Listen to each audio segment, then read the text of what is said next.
Thanks very much, Hotto. Well, this is the Cats' first game at home for 2016. It sees them up against the Brisbane Lions, and Simonds Stadium resembles a bit of a construction site. There is a gaping hole where the Brownlow stand used to be. I'm joined here by two of the game's greatest ever centre-half forwards in Dermott Brereton and Jonathan Brown. Brownie, the Lions will have a fair bit of confidence coming here today. This isn't the fortress it once was. The Cats lost 3 games here last year. Yeah, they did. Brisbane Lions have been moving the ball a lot better in the first 2 weeks of the season. Looking forward to the Tom Hawkins v Daniel Merritt matchup. Two of the old school big men of the competition, and they'll go head to head, and that'll be intriguing. One of the things I'm looking for is the way Geelong bounced the ball out of their backline. If they don't hit targets by foot, it didn't come out all that quickly. Hopefully Motlop can get all the way back and help to run it forward at express pace. Okay, time to check in with David King. He is with Cats coach Chris Scott. Thank you very much, Sarah. We're here with Chris Scott. Chris, how does the coach assess the start of the season? It's been a funny start. You're fantastic in round 1. Round 2, not so much. Yeah, it's probably a bit hard to assess the whole competition, to be honest. Like we had a close look at GWS during the pre-season, and we rate them. We think they're going to be a hard team to beat. So in that context, it's not as if we went into round 2 thinking it was a walkover. Clearly we played really well against Hawthorn and not so well the week before, but every club's trying to iron out those inconsistencies. So we had a bad day around the ball last week. We need to fix it this week. Just noticed you out in the ground there gathering the troops, and I assume you're talking about the different conditions here. It is quite a unique venue. First time at your home ground for the season, but with that stand missing, there's some fluky breezes going on. Was that the discussion? Or? Yeah, a little bit. It's something we do anyway. Rather than talking inside, we try to kill 2 birds with 1 stone and get a feel for the conditions and anything that's unique to that particular day. And then just talk about the stuff that is always important to us. So, we had a chat about the wind, because you're right, without the stand there, it is a little bit different, and even though it's our home ground, we don't know it as well as we did. The contested ball game is always a discussion with Geelong, and we thought this made correct pretty quickly with Patrick obviously coming on board, but I think Zach Smith's the forgotten man in this puzzle. His ruck work was fantastic through the pre-season. He's given you another avenue, hasn't he? Yeah. I mean, the contested ball numbers, it's more complex than just winning the hard ball, obviously, but the quality of your rucks have a fair bit to do with it. And we basically, for 4 years, have played without ruckman. So Zach's been really good for us, and we're really confident in Reece Stanley as well. So they didn't have a great week last week, but we're confident over the medium term that they'll go some way to fixing some of those problems we've had. Looking forward to that combo, Smith to Dangerfield all day, Scotty. Thanks very much for your time. Thanks, King. Back to you, Sarah. Well, he made the move from Adelaide here to Geelong to be closer to his family. No doubt, Derm, Simonds Stadium will be full of Dangerfields today, and hoping that he has a performance similar to what we saw in round 1 against the Hawks. Oh, well, they love him here, but he's an amazing player. 2 weeks is a small sample size to go by, but if that is the case, it seems like they've got an unhealthy reliance on him winning the footy, just him and Selwood. Yeah, that's right. I'd like to see more of Dangerfield and Selwood together in the same stoppages today, and of course Caddy and Duncan needed to lift as well. Now, Duncan was knocked out last week, but they were disappointing as a midfield, so it's not only Dangerfield, it's the whole Cats midfield that needs to lift. Well, Derm, I know you're very keen to keep an eye across the Hawthorn and Bulldogs clash at Etihad Stadium. Have you got your Foxtel Go ready? Of course, it is free for Foxtel subscribers. 5 goals up, thank you very much. Good on you, Cyril. Available on your mobile device, and a great way for Derm to make sure he can keep tabs on his boy Cyril while commentating today's game. Okay, it's time now to check in with the latest odds for this clash. Here is Nathan Brown from sportsbet.com.au. Thanks, Sarah. A lot of punters in tipping competitions around the country would have the Cats as their certainty this week. They're at $1.05, pretty much unbackable up against the Brisbane Lions at $10. All the money has been around the big win, little win, and they think the Cats are going to get it done big time. 40 plus, $1.44, that's pretty short. The Brisbane Lions, if you think there's an upset in there, that's at $11. Now, if you place a head-to-head bet on any AFL games in round 1 to 8, your team leads at any break but goes on to lose that game, cash back up to $50. But please always gamble. Sunny skies here in Geelong for the clash between the Cats and the Brisbane Lions. David King, Josh Shackey, number 2 draft pick, an immensely talented young guy. He's tipped to be a future 200 game player, but it's his kicking that you believe is particularly elite and what should set him apart from the rest. His set shot goal kicking is mechanically beautiful. It's great to watch. He was 78% strike rate through the TAC period, where he kicked mid-20 goals in the championships. Last time he came to Geelong, he kicked 8 goals. He was excited to see the fixture this year and to see an away game down here at Simmons Stadium. He is a beautiful kick. He's the best kick I've seen come into the game. Such a confident, reliable kick. I think they'll get a lot of fun out of him over the years. Well, he's been called the next Jonathan Brown, and he got the chance to meet the former Lions champ for the very first time a little earlier, and Dermot Brereton was there to help with the introductions. Thanks, guys. We've got 3 generations of centre-half forwards here. A little 6'1.5", a 6'4.5", and I think a 6'7". Yeah, around 6'7", yeah. Are you all jittery, Brownie? He's your new hero. And I am a little bit jittery. Now, mate, get rid of that footy. Can I get your autograph, please? I'm going to give it to my young fella Jack at home, because this kid is the future, or one of the bright futures of the Brisbane Lions. Thanks very much, mate. There you go. Little Jack, we'll put that on the wall at home. How are you settling in, mate? How are you enjoying Brisbane town? Yeah, I'm loving Brisbane at the moment. Obviously a little tough start of the year so far, but it's all positive, and I'm just loving getting settled into the club and all the boys getting around us. So yeah, it's been good. When you go through the draft and you're attached to a number and being such a lofty, high number, does that put pressure on you? I don't look at it that way. Obviously, it's a key forward. It's going to take me a little longer to get going, and I'm just trying to learn as much as I can the first few years and really try and fast track my development. So yeah. You had a better first game than him. Oh, it wouldn't be that hard. 0-0-0, Dan. But it's been terrific, mate. Your contested marking's been quite impressive, I think, early on in your career, which can quite often take a few years for young key forwards. Who have you been working on at the football club, out of the coaches and some of the players? Yeah, been working with Hutto on it. Definitely getting the specky bag out a fair bit, and a few different tricks that we try and do at training, but definitely playing on Dan Merritt and Harris Andrews at train, definitely in the pre-season helped me. So you've got your opposition analysis. Who are you expecting to get picked up by today? I think Harry Taylor or Lonergan. So what do you know about them, and what do you expect from them? Yeah, that they definitely like to drop off and take intercept marks, so we've got a few things that we'll try and implement today. So can you let us in a little bit on how you might try and play them? I'll definitely try and hold our wits and make sure that they don't obviously try and run off, but yeah, obviously it's a bit trying to keep it to ourselves. Go on, Brownie, last one. I know you love him. One more. Mate, you're going to be at the Brisbane Lions for a long time, mate. You grew up a Brisbane Lions supporter. You love the club already, don't you?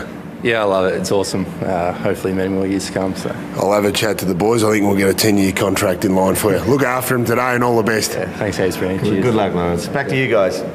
Brownie, a little starstruck there. He's nervous. Okay, well, last week we saw the big tomahawk with a goal of the year contender, and it was from outside of 50, a soccer goal, Kingy. Fantastic, wasn't it? It was an act of desperation, really. They were in trouble in this game, and they needed an inspirational play, and their big man didn't let them down. He absolutely flushed this. There's a lot of luck involved in this. There's a little bit of skill, but more luck than anything. He's hit a 7-9 there and got the perfect roll. He'd be right at home at Augusta, but you need a lot of luck for that sort of thing, Sarah. Well, David King, you had a lot of luck. Back in 2003, you're the pioneer of this freakish talent. Let's have a look at you. Well, like I said during the week, when you've got a pair of boots that hasn't had a kick for 8 weeks, the leather is nice and fresh. That is just pure fluke. I can't believe it went 55, 60 metres, and neither could Martin Pike, my opponent, who I said would have an easy day together. It is so rare. It has only happened 3 times in history recorded by Champion Data. The other one was Josh Hill. And look, where we're standing right now is where you kicked yours from, and we are a long way from home. I think, though, Josh Hill, he gets you for a degree of difficulty. Oh, absolutely. He's look at the ball bouncing there. It's going all over the place. And to absolutely time it the way he did, to kick it 55 metres. A little bit of luck with the roll, but that's the way it goes. Looked like a night game there. I can't remember the actual kick live, but that is a fantastic effort. Look at him hit that. Absolutely sweet. Had to twist his body. That's a fantastic work of art. The big boys can't do that. That's why I was surprised by Tomahawk being able to do it. I'd be interested to see how our boys go. Okay, let's throw it over to our 2 champion centre-half forwards. I hope the doctors are standing by. Derm tells me he's got a tight hamstring. Thank you, guys. We've just had a banner erected in front of us, so we might kick a footy through that. But how's your goal kicking going, big fella? Well, pretty ordinary, especially 50 out on the off the ground. Well, according to Kingy's theory, I reckon I should kick it over the stand because I haven't had a touch in 20 years. You're going for the place kick? Yes. To try and emulate the great big Tommy Hawkins. Where are you looking to hit it and what do you want to do? Right in the middle. I don't want to take your finger off, and I do not want to take one of the cheer squad's head off. Nah, give it everything, mate. Here we go. Oh, shit. Oh, my God. All right, I'm going to have a bit of a flying go, a little bit like Tommy did. Are you sure you're up to this? Well, I'm up to it. I don't know if my hamstrings are up to it, so we'll throw it out and see if we can hack it forward some way. That's how you do it, Kingy. Oh, Christ, I can't get the timing here. That's great. Oh, that was all right. Nice. Bit of deep heat required. That's Boys, are the tender. hamstrings still attached? Just, Jonesy. I'm not sure if the head's still attached to one of the cheer squad members there, Jonesy. Hey, Kingy, do you want to go? Come on, Come on, Kingy, show us how it's Kingy? done. I'm a chance to tear me pants. All right, I'll take your mic there. He's got a theory. What's your theory? Spin it. Spin it and go. Hey, get out. Hey! Oh, it's on the way. You knocked over 10, half a dozen 9-pins. They happen to be Curator's not going to be happy here. little kids. Massive divot out of the ground there. I've done the floor shimes. I'm in trouble. I've done the floor shimes. Okay, boys, enough of your fun. We need to get on to the serious stuff, and that is the Fox Sports app, which footy fans have got to have as your new best friend to keep up with all the live scores and results across the weekend. You can also live stream Fox Sports News, which is a great way to watch our new show, AFL Tonight, across the week. Boys, just your final thoughts ahead of this big match. Brisbane Lions, can they do it? Look, they can do it. They've got to employ the same tactics GWS did against Geelong last week. But I think the Geelong boys will be ready to breathe fire today, Doom. Oh, I think the Cats have got everything to play for. They need to bank some wins early on, and this is one they would have penciled in. Looking forward to the Mosquito fleet. I love what Brisbane are doing. I hope it goes well, but you just think the Cats down here, they don't lose too often. No. Okay, boys, it is going to be an absolute beauty. And speaking of beauties, remember back to round 13, 2013. Well, it was an absolute ripper between these two football clubs. Ash McGrath, the milestone man, in his 200th game with a kick after the siren for an amazing victory. Johnson for the shot. It's our primary focus, and he's not going to waste an opportunity like that one.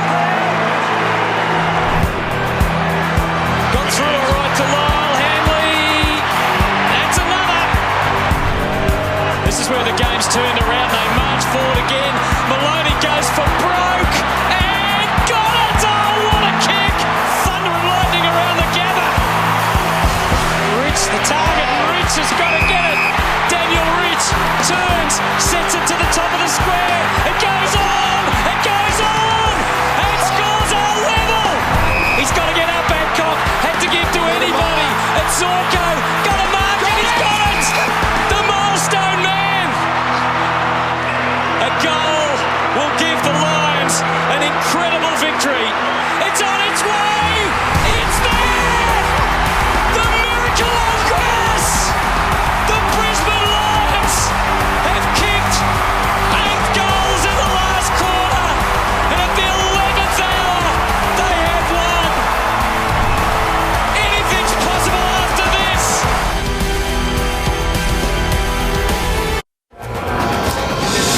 Welcome back to the Cattery here in Geelong, and the visitors, the Brisbane Lions, are to make their way out onto the ground. Led by big Daniel Merritt. A big test for them today after going down to North Melbourne by 34 points last week. And Geelong, as we know, always very hard to beat. But another challenge for Justin Leppich and his men. Speaking of Lepper, here he is with Kingy. Justin, thanks for your time. A fantastic opportunity again to have a look at these young guys on the rise. Only 400 gamers you've got playing today. Thanks for reminding me, King. We're a young group, but playing some exciting footy at the moment, which is good, and hopefully our fans see some of that in the future. just when you walk out here, there's a different stadium. It's a quirky stadium. There's a breeze out here. Do you have any involvement in things like the toss? If you win the toss, we go a certain direction. Do you play a certain way against the breeze or with the breeze? Have you talked about that? Oh, definitely from kick-ins that becomes a factor, doesn't it? What you do when it is a swirly breeze. But most of our stuff when we come into states about the turf, the long stops, the grip, the moisture. It seems like a pretty nice day though today. Contested ball will be where it's won today. You've struggled there over the last few years. Cats have struggled there as well. How do you see that unfolding? Hopefully we win it. I mean, that's our goal today. It's always a difficult one as a coach, that one, because you sit back and hope a little that you've done the work and the players are ready to go in that area. Good luck, mate. Hope it goes well. Thanks, Kingy. Cheers, mate. Thank you very much there, Kingy. Well, Jonathan, last week if the Brisbane Lions were to have a show, they needed to kick accurately, and they weren't without a half chance there. They dominated the play, especially in the second quarter. Should have been probably 4 or 5 goals up at half-time against North Melbourne. And then a couple of times, a couple of easy slingshot goals North Melbourne were able to score. So they'll look to tighten that defence. But the main thing is set shot goal kicking. And this man, Josh Shackey, is as good as anyone at accurate set shot goal kicking. Even though he's a young fella, Derm, he's fantastic. But you have a look at that last week, the 16 or 18 set shots, 6 goals, 9 behinds. Disappointing. Yeah, and the kid does kick it beautifully too. They weren't all him, but we need him to get on target if we want to get a close game today. So looking forward to it here as we have a look at how he was striking the ball, how the team was striking the ball, and they really need to make every one of these ones count. That's right. And just speaking to Leper before the game, it was so disheartening for the guys to come in, to work so hard, keep the ball in their forward half, and then for the opposition to get out the back and score easy goals. So Brisbane look to improve on that today, but they're not without a chance, Jim, and playing a lot better football. Well, they've got nothing to lose, have they? They can throw caution to the wind and really have a rip in here today, and there's a bit of wind going around, so that'll take away from the Cats' skills as well. So we're looking forward to a really close and eagerly fought contest here. Callers are in position. It's Dwayne and Sandy. Good afternoon, Sandy. Dermot, good afternoon to you, and thank you very much. Yes, Brisbane, a real challenge for them. You mentioned the wind. It has tended to change in the last hour that we've been watching it, sometimes down the ground, sometimes across it. So that is going to be a factor. As we welcome Dwayne Russell to the microphone. Dwayne, the Brisbane lineup, they're without a couple of key players in Rich and Rockcliffe. Yeah, a couple of key players. Geelong a late change as well. Nakia Cockatoo comes into their lineup. Tom Lonergan out. Daniel Menzel, first game of the year. Nakia Cockatoo, first game of the year. And Tom Ruggles, first game all time off the rookie list. Arguably the most rapid rise to AFL from a local in modern history. He was pick 114 in last year's draft. 70 draft names read out. He missed out. And then with Geelong's final pick in the rookie draft, pick 44, Stephen Wells gave him a shot. So Tom Ruggles making his AFL debut today. Yeah. Brisbane Lions with a couple of changes, as you mentioned. Billy Evans comes into their lineup. He's a late change, but they've still got some reliability and a couple of guys who know what it's like to play here, of course. Alan Christensen and Josh Walker coming back home. It's interesting to note the difference in experience between these two sides. Geelong, average age is 26 years and 2 months, and the average games per player is 113. Brisbane, very, very different. Just 24 years and 2 months, and average games per player 69 games. So the Cats will start warm favourites on their home track. They'll be looking for big things from Tom Hawkins, who's yet to really show us his true wares in the opening couple of rounds, and he'll be very keen to perform well. So too, I think, will Joel Selwood, who's been somewhat frustrated, Dwayne, in the first couple of rounds. Be interesting to see who wins the toss, because you mentioned the breeze. It is blowing straight to the city end, or the railway end, as you like to call it, Sandy, and I think it's worth 2 or 3 early. I'm told that there's 60 km/h gusts blowing that way right now, but it's going to drop off and come from the west a little later on today. So if you kick with the breeze in the opening term, you might get yourself a nice little advantage, given that there's no grandstand protection at that end, and there's a couple of giant holes where the grandstands are being rebuilt here at Simmons Stadium in this current form. And we did see what the breeze can do in an earlier game, but Joel Selwood, a smile on his face as he leads his Chargers out. The Cats suffering one early loss. They would describe it as a shock loss, going down to the Giants by just 13 points, so they'll be very keen to make amends. They're about to burst through the banner. Good crowd, of course, bearing in mind the construction work that's going on here. It is limited now to 29,000. They break through the banner, and it's Darcy Lang leading them out. They smash through it. We're going to take a break, and when we come back, we'll be all set for this round 3 contest. It's Geelong and the Brisbane Lions. It's the day when we think of our people in the wars. It's a great moment, and I think people who come to tears, including me, I think it's a good thing for them. It's a powerful reminder that hey, you're lucky you're alive.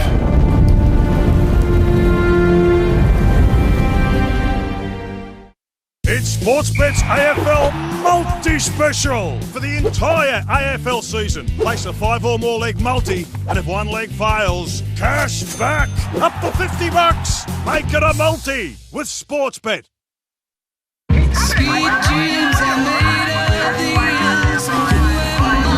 The compact SUV for wherever you dream of going. From only $26,990 drive away. The Honda HR-V. Where's my boyfriend? Chewie's working on the Falcon. I like that Wookiee. Here comes the global phenomenon. He almost killed me 6 times, which is fine. Oh, you've come back. You must be so brave. Oh, boy. Star Wars The Force Awakens. It's Sportsbet's AFL special for rounds 1 to 8 in the AFL. Place a head-to-head bet, and if your team lead at any break but lose, cash back up to $50. Get in a footy with Sportsbet. This program brought to you by Bet Live from Sportsbet. Harvey Norman. Shop with confidence online, mobile and at your local store. Telstra. NAB. We're backing Australian business. And McDonald's. Cheering for footy's little wins.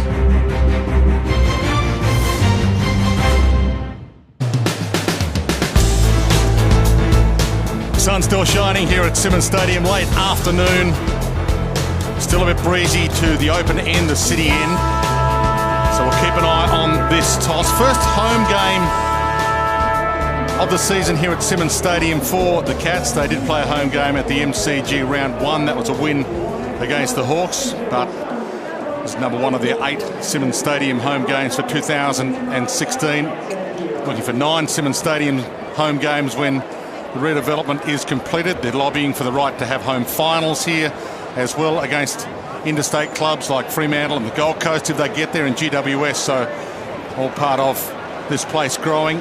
Merritt captaining the Lions in the absence of Rich and Selwood, and Merritt decides to kick against the breeze in the opening term. The Cats will kick with it. Special 25-cent coin being tossed today, part of the official Anzac coin collection from the Royal Australian Mint. Only available with the Geelong Advertiser, Sunday Mail, other News Corp newspapers from this weekend. A great way to remember and celebrate the Anzac story. Let's welcome back the 2-time premiership star from the Kangaroos, David King.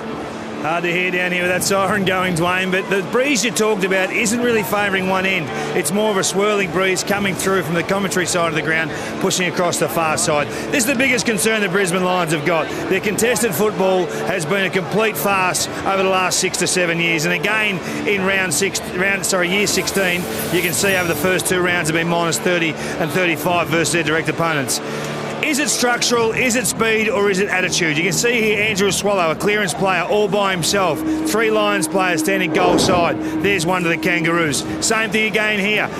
Kangaroos guard right-hand side of the stoppage. Quick hit from Goldstein, and they're away again. Pure football post clearance. It's far too easy. Is it speed? Is it intent? Is it a want to get there first? Rockcliffe versus Zeeble. A pretty much 50-50 ball that the Kangaroos player gets there first. He wants it more. Higgins the same. Assumes front position. Uses his speed. Uses his intensity and gets after the ball for another clearance to the Kangaroos. That's the challenge for the Brisbane Lions today, to get this part of the game right. Get that facet right, and they're right in this against the Cats. Thank you, Kingy. So it's going to be Zach Smith up against Stephen Martin, and away we go. One by Smith, looking to find Dangerfield. He's done it again. First disposal as he rips Geelong up towards the 50-metre line. Defensive thump towards the boundary line is good from Merritt, and it's over the line. In fact, it was Harris Andrews who got his fist to the ball. It's a good kid, Harris Andrews. Very long, isn't he? So is Mark Blitzer, he's a wonderful athlete. But Harris Andrews, his main goal at the moment, apart from his reach, is his ability to read the ball in the air. Smith trying to do it from behind. Guthrie was waiting down in front. Good tackle by Motlop, tries to lock it up. Now Enright does exactly that. And we've got a stoppage just outside Geelong's 50. Kicking to the city end. Smith beaten on this occasion, but Selwood got a bad bounce. Smith backs up for a second attempt, gets a little toe poke to it towards Enright. He backpedals to Motlop, a high ball inside 50. Kirsten was going back with the fly of the ball. It didn't matter because Tomahawk took the mark. 46 metres out, 45-degree angle, and a chance for Hawkins to get away to a flying, confident start. Well, that's right. We saw this last week against GWS, Sandy, where Tommy missed a few early, okay, and all the Geelong side missed them in the first quarter, so they need to take their opportunities here, but that's a big win early, isn't it, against Daniel Merritt, who's very strong. The wind heading in that direction, right behind him, so won't have to kick this ball too hard. It will give a bit of left to right, a tiny bit, as we watch it go away from us. He kicks from 46, he's bending it back beautifully. There's your left and right, and there's a great start for the Cats and Tomahawk. Derby, great call. A little bit of left to right there. I'll tell you what, I'm not kicking against it like they did if I'm winning the toss. I find that extraordinary that they kicked against it. Yeah, it's golden rule in football. You usually always go with the win if you do win the toss. Brisbane Lions did win the toss, but this is a real big confidence builder early. Tommy Hawkins has looked good in the start of the year. I think he looks fit and hard and strong, Derby. Well, he's big. Yeah, he's big. Both boys are big, though, so he'll be happy with that. There is a little school of thought that if you're a young team, it takes a quarter to settle down and don't misuse the wind in that quarter. But, gee, I would have thought limit the damage. 5 goals in his 2 games so far this season. He's on the board early in game 3. Tom Hawkins, Dangerfield, dragged down, didn't have it. So he'll get the clearance again here from the congestion. Good crowd in. Expecting 28, 29,000 again, full house, and he dances his way clear and drives a long drop punt. Merritt just kept it in front. That was lucky. Tom Hawkins drifted over the back. He was waiting for the palm to completely miss the ball, and it was his. But they scramble the ball up, the Brisbane Lions, inside Geelong's attacking 50 again. It was well done by Merritt because Hawkins was at the back ready for it. Didn't come his way, but Motlop has a chance. He goes across the face of goal and puts it out of bounds. Left forward pocket. Big day for him. Have to keep an eye on him. Big day for Motlop. Yeah. He needs to utilise that wonderful set of wheels and skates he's got. He's got to give his team some pacey ball carry. Cats have won the last 4 against the Lions. In fact, they've won 8 of the last 9. Smith again winning the ruck work. No one able to get away cleanly. Hanley goes to ground. He's got a free kick. I watched them when they're out in the ground. A lot of their warm-up drills are all about changing direction from here. He'll elect to go straight down the line, play the straight bat in the first few minutes. He does. Interesting to see how Josh Walker goes against his old side today. In the meantime, dashing through his Buick. Has a bounce, then comes wide to Taylor. Taylor's on centre wing. He goes even wider still, close to the boundary line. Going to be kept in play, however, and that's okay towards Josh Green. Green stabs it over the top. Clever running, clever kick. It's a really good build-up by the Brisbane Lions there. Both key forwards, Josh Walker and Josh Shackey, were both up very high there. Brisbane try and do this quite a bit. They'll try and slingshot on the opposition and use that pace of the small forwards. Christensen, Josh Green, Rowan Buick's one of the better runners on the Brisbane Lions list. This will be a way they'll look to score. It's a real conversation piece, the small forward, the mosquito fleet for a lot of teams. We've seen St Kilda using it now. Good kick from Buick, just away to the right from 48 metres out, and first score on the board to the Lions. Kick by Rowan Buick. Well, you can argue that smaller forwards can defend better all the way up the field. On the way out as well, yeah. You just need 1, maybe 2 to hold the ball, contest the ball in the air, and the small agile forwards can hold it in. Ball hits the deck. Robinson, Hanley, Lewis Taylor back home, a Terang Mortlake boy. He'll have a few family and friends here. Enright, he got a little ride on Buick, but he was attempting the ball. Interested to see the first game player for the Cats today, young Tom Ruggles, number 36. He's picking up Josh Green, and they reckon he gives them a little bit of bounce out of the back line. Yeah, he's got some nasty, they say, which is good news as well. And that'll help Brownie. Green flicks it up. Robinson scrambles a kick, full forward, tap through. Mackie Yeah, good point there, Dwayne. Tom Ruggles, a small defender with a bit of pace, and that is an area that Geelong are concerned about. Yep. They're running small defenders in the bounce. Well, obviously, Mackie and Enright have been very aligned over the years, but they're starting to slow down. So Ruggles, look for him. Kirstens, there's a drought on agile small defenders, because if you're any good as a small defender, you start to go into the midfield. So we lose all our small defenders. There's only a couple left. Duncan, still on the defensive side, comes wide to the man you're speaking of, the local boy from Leopold, Ruggles. He's got a well-lived-in head. I wouldn't like taking him on in a dark alley. Getting polite applause as he gets his first touch and he gives a little round. On him early. Well, you reckon he wants me to say he looks pretty? I hope he's not taping it for your sake, that's all. Enright to centre wing. Well-lived-in head. His family are down here, Derm. I'd like to have a word after the game. Here he is. Ruggles again, racking up disposals. He's calculated with it too. He's patient. Finds Blitzavs in the middle. Has two excellent kicks he's hit up. Here's Taylor. Flat-looking punt kick up towards half forward. Fisted away towards Lang. Couldn't take it cleanly. Menzel, nice to see him back. McCarthy bends it back. And there's the second one on the board to the Cats.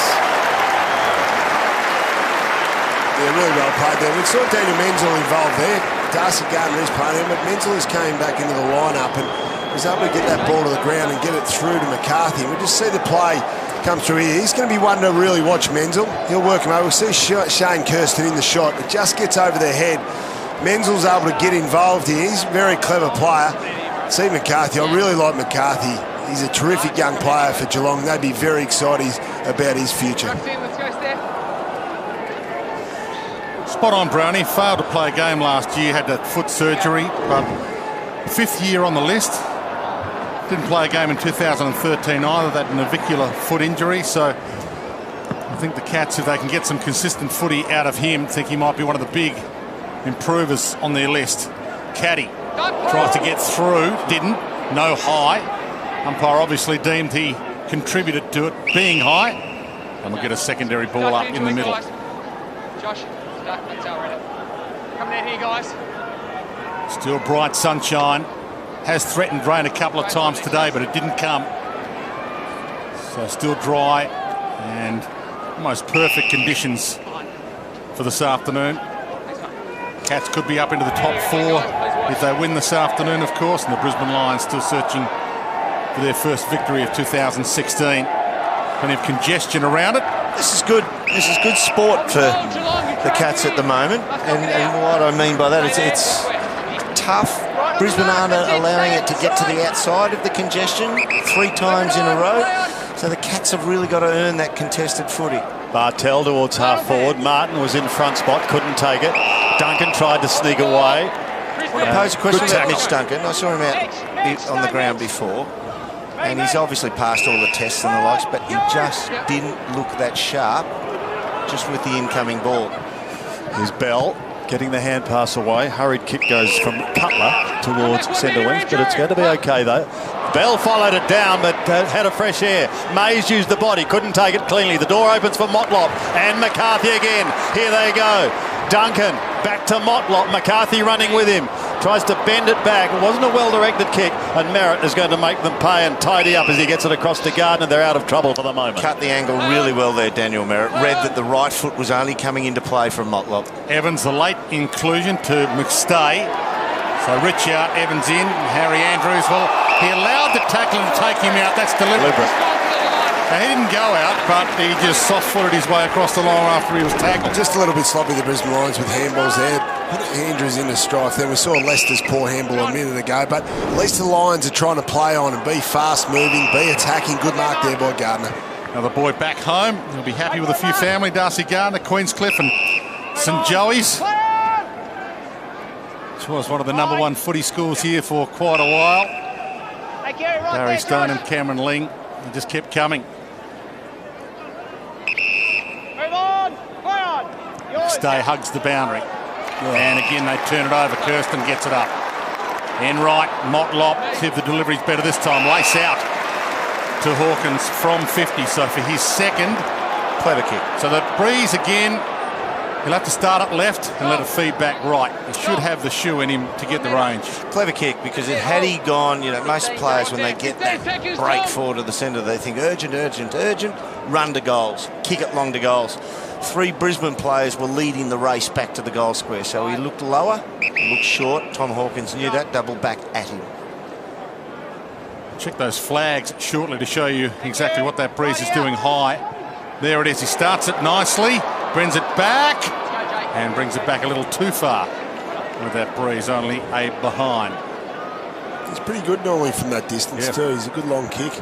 It's quite amazing. Last night we did the derby over in Perth, and the amount of missed set shots from close in. Yeah. So really follow that stat behind the goal. Oh, Josh Walker got a decent old shove, and he's got the free kick. The former Cat plays on quickly towards Mays, in towards the middle. Back again it comes to Zorko. Oh, they're a shot here. Now they're a chance. Inside 50, and Motlop can't get there in time. So a great opportunity for Tommy Bell to go back and kick a goal. Well, now it's a gimme. So was that Kolodjasny who gave the initial free kick away and then went down and gave the 50? Quite possibly. He probably ran through that protected zone. Dwayne, I was about to ask you about kicking at goals that end. You did it plenty of times. You do get a bit of shelter, and now that stand is extended upwards, once you can get it within the 30-40 metre range, there's nothing to come against it. Great protection there. Gets his second goal for the season and his first for the day. Yeah, good work by Tommy Bell. Coming into the side, really impressed by him over the pre-season. Now, here's the free kick. Just got a little bit of a shove there. Walker by Kolodjasny. We just see this ball now come down the ground. Just look for this 50-metre penalty. How it Motlop let him go. Motlop let him go, and then Kolodjasny runs straight past on the right-hand side.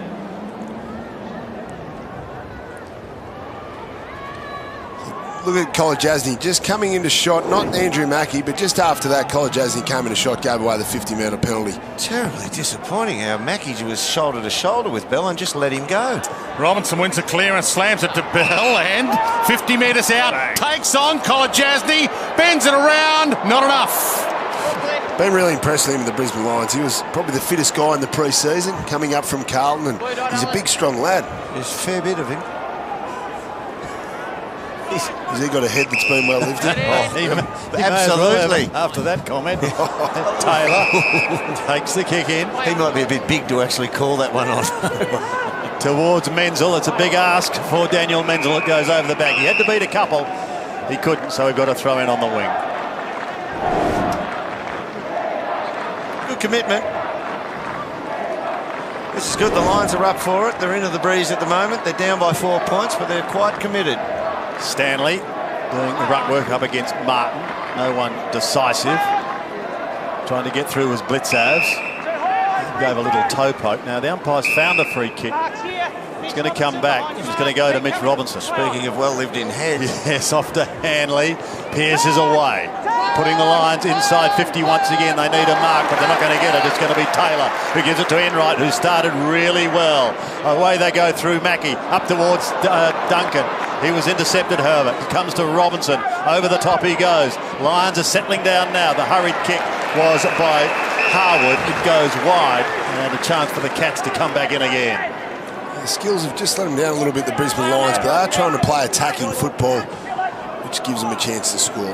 Hawkins, Selwood, McCarthy down in front. The tackler was Dangerfield on Robinson, the latter to get the free kick. I think they've been able to get this first handball away, Brisbane, and make the game free-flowing almost instantaneously. If they can stop them here and force them to kick down the line, Geelong, that's where they play their best football defensively. And the short chain of handballs, we wait on this boundary line, throwing Kingy their short chain handball, get that first one happening, and then that even the giver, he makes 2 or 3 steps and he's in position to receive again. So they get a chain of 2 or 3 handballs and they got the ball moving at speed. Back into play, Pensive proud at the moment. This one's tight. Well played. Smith, Dangerfield, who's got Robinson running with him side by side at the moment. Umpire says toss it in. So that'll be a good battle. Mitch Robinson into the lineup this week as well. There's the 2 premiership teammates. Chris Scott, of course, 2 premierships, and Justin Leppich 3 premierships with the Brisbane Lions. They know each other well. a bit like a Brisbane Lions reunion here today. Half the Geelong coaching staff are former Brisbane Lions players. There's those 2 handballs. And Bell's good hands just beyond his range. Good kick from Hanley. So Bell, 65 out. But the Lions settling now after Geelong dominated early. Just pops it up. There's a big pack of players. The Dangerfield hand pass is okay, but the smother was good. Still got a chance to clear. Caddy. Now an opportunity for Kolajasny. Finally they come away. Guthrie kicks towards the wing, but it's too wide and it's out of bounds on the full. Kingy, neither team has had the chance or even the will or desire to actually change the direction of the footy yet. Is that the conditions, the narrowness of the ground and the conditions with the wind? Possibly, Derm. I think the Brisbane are trying to get their run and carry through the absolute corridor, that overlap handball you've spoken about, so the zoning defence for the Cats can be exposed when they stand forward of centre, but we've just found that ball. A couple of workmen try to knock it off, so we just got it back. Straight into the construction site. Thanks, Kingy. So the kick from Green, it goes inside 50 once again. Enright was doing the roving. Kolajasny was there. The hurried kick was by Bastanak. And a courageous mark taken by Bartel, who finds Guthrie, and they're out of trouble for the moment. Yeah, great combination there. Bartel and Mackie. He was called into it. He knew his teammate was protecting him. Handball goes out of play and we'll get a ball in. Played together so often. Jimmy Bartel, of course, needs another 14 games this season to notch up 300. And Andrew Mackie, more games than any other Geelong number 4. And there's been some all-time greats, of course, that have worn that number. Bartel. Harry Taylor. Caddy. Whoops. Dangerfield to mop up that little mess. Shoots to Hamill to Motlop. He's away in space. Hawkins screaming for it long. Kirsten's shorter. Kirsten falls over. And Merritt pleads for deliberate out of bounds. And he might as well have just gone and got it. Rather than whinge about it, just go and get it in the first place. Guarding it over. That'd rush his decision, though. Smith goes a little low. Still goes it. Now he gets help from Selwood, who was buffeted. And it doesn't matter. They go up towards Reece Stanley and co. Over the back, and there's the easiest goal you'll ever see in your life. Tomahawk says, "Thank you very much." Yeah, you certainly love those ones as a forward, Doom. Never got one. Oh, come on. That's almost better than a Joe the Goose. Daniel Merritt a little bit stiff here. He committed to the contest to go and support, but he was trying to back up his man, Harris Andrews. Probably didn't need to go there in the end. Could have stayed with Hawkins, but that's just unlucky. Not expecting a bounce like that. Quick kick in. Probably wasn't quick enough to react, Daniel Merritt. Need to get there in the full and knock it out of bounds.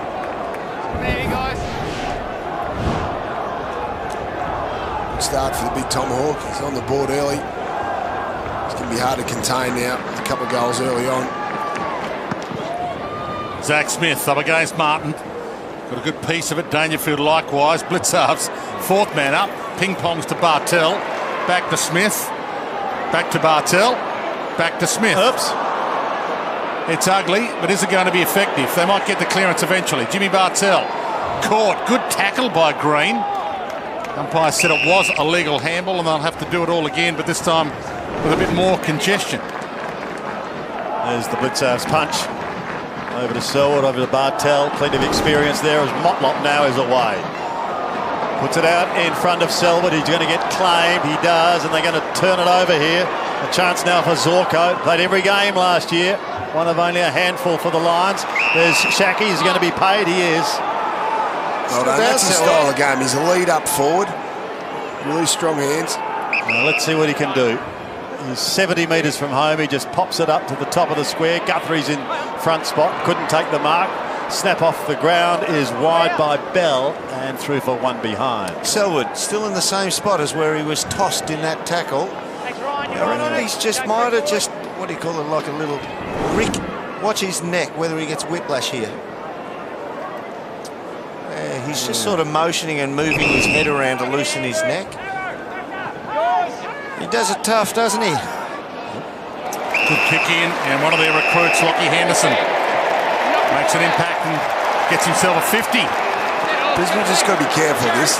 giving away undisciplined free kicks or 50-metre penalties. Last week, a lot of goals scored by North Melbourne against the Lions for undisciplined free kicks close to goal. So will he pump it or look for a pass? He goes for the pass option out wide. Selwyn was still lurking, and Harris Andrews rips a one-hander in. That's his go. He reads the ball in the air very well. But he doesn't kick that well. No, sometimes he can give it back. So Menzel will line up from 45 out. Oh, if ever you've seen a shot of a coach who knows he's on camera and he is so angry and bitter, poor Leper then. He was holding the hand up, shielding so people couldn't lip read him. That's one of those times you're invasive. You know what he's thinking, you know what he's saying. So back into the lineup. Sizes them up from 48. Looks beautiful through the air. He went to school on that through the whole warm-up. Yeah, that's a gift going the other way, Brandon. The last 2 goals have been gifted. Let's have a look at this mark. He did very well. He reads the ball well through the air. He caught it really well, Durham. He's one of the best young intercept marks in the competition. Puts out the fair bit of Jeremy McGovern about him from West Coast. Hits it off the instep. Jeez. Now, Leper could be forgiven for absolutely blowing up and throwing the toys out of the cot in the coach's box, but he understands that young fella's at least having a crack at that attacking kick. Cats by 15. Good to see Daniel Menzel coming back and getting an early goal. And a long road for him as we go back to Smith and Martin. Locked up was Bastanak. Try and get it out. Have another crack. Selwood applies a solid tackle. He appears to be okay now. On the balance of their forward, on the balance of the forward line now, Sandy. We've got Tom Hawkins, the real big bopper. Shane Kirsten, a little bit smaller than him. Then Menzel, that hybrid type forward. So I think they're better balanced now, the Geelong forward line. Here goes Duncan. Menzel's a target, and Menzel he finds. What a kick. Really good and really clever. He's got good agility. Menzel was able to turn his opponent inside out. It was Daniel McStay then and get him behind him. I think he's a really versatile option, and I think he's a hard matchup for opposition teams. Who bunted that kick out there? Who was that? Which player was Duncan. That was Duncan. Yeah. It was perfect to the metre. And Selwood saying nothing short, just go for home. He does, but he's away to the right, sadly. In fact, he's not going to trouble the scorers. Look at the flags there. Hey, Kingy, with that, I mean, the breeze is going across the ground, but from where we are, it's going to the pocket where we see Shane Kirsten on the mark now. It's sort of favouring that end for Geelong. What's par? What would be par for them in goals? No, I don't think it's a big breeze at all, Dern. I think it's basically going across the ground and swirling in the pockets because the lack of a grandstand on this close near wing here. So I don't think it's favouring any end. I think you'll see the Cats unload in the second term as much as we're seeing in the first. As I mentioned, it was gale force 4-5 o'clock, but it is suggested that it would abate. So given the wind was going to fade, that's another issue as well. Handball string in the middle, and good tackle laid on Christensen. Welcome back to Simmons Stadium, the ex-Cat, and he gets tied up there. Ball and all. Yep. Lincoln McCarthy wraps him up. Free kick out of the ruck contest, and it's going to Stephen Martin for the Brisbane Lions. We need a couple of goals here. Bastanak in his new colours goes wide. Big Zach Smith lumbering after him, but all to no avail. Evans, late inclusion. It's a bad kick. It looked a bad kick. There were 3 Geelong players there, and somehow they just managed to find Ryan Lester. I wouldn't mind having a bet here that bent on that breeze just at the end and brought Lester into it, and it wasn't really in his area when it left the boot. No, he looked lost, didn't he? Yeah. So let's see what he can do. They need a couple. Kicking from 45. Lester with a drop punt, but he goes right across the face and just manages one ball. That's that kicking, Brownie. Yeah, it is. We saw this last week, too. Brisbane didn't take the chance. So today, 1 goal 5 to the Lions to 4 goals 1 to Geelong. And really, that's the difference in the game at the moment. All the other stats are even. Certainly made a good account of themselves, the Lions, in all areas, but goal kicking. Guthrie to himself, then up towards Kirsten, who was at the back of the pack, the last to fly. And the stoppage is the cause. Interesting too, the Cats have gone with Guthrie in the back line today. Had a little bit more pace back there. He's picking up a mixture of Louis and... Who else he got? We'll pick it up in a second. No. In the meantime, Christensen, yeah. The Cats come out of trouble over centre wing. McCarthy was going past, but Menzel decided to go inboard to Blitzhavs, and that's okay. Blitzhavs' kick, though, is wide. Selwood maybe a chance. Over the top he goes to Hawkins. He only needs a kind bounce, and he doesn't get it, and he's taken over the line.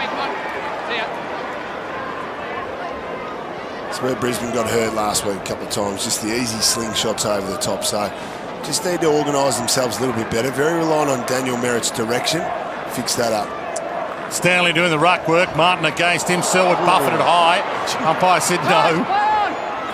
Maybe they're evening that count up over time now because he got so many early with those high bumps, Selwood. And we're getting a ball up forward pocket. Umpire was a little blindsided. There's a lot of players there was between he and the ball then. Stanley knocks it down. Scramble kick Dangerfield. Hard contest. Players of both teams. Duncan. Menzel. The spin. Bastanak tries to scramble it away. Dangerfield, Cragg down, no free. Cragg getting a little restless here. There's a free, that'll make him more restless. The Brisbane Lions come up with it late in this opening term, and they're hanging in by 14 points.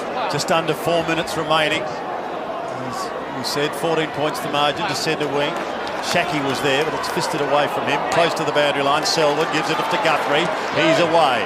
Cats are back inside 50. Stanley could be a flyer. Put up the one hand. Menzel was at the back, goes inboard. That was clever. They should get a result here through Dangerfield. And they do!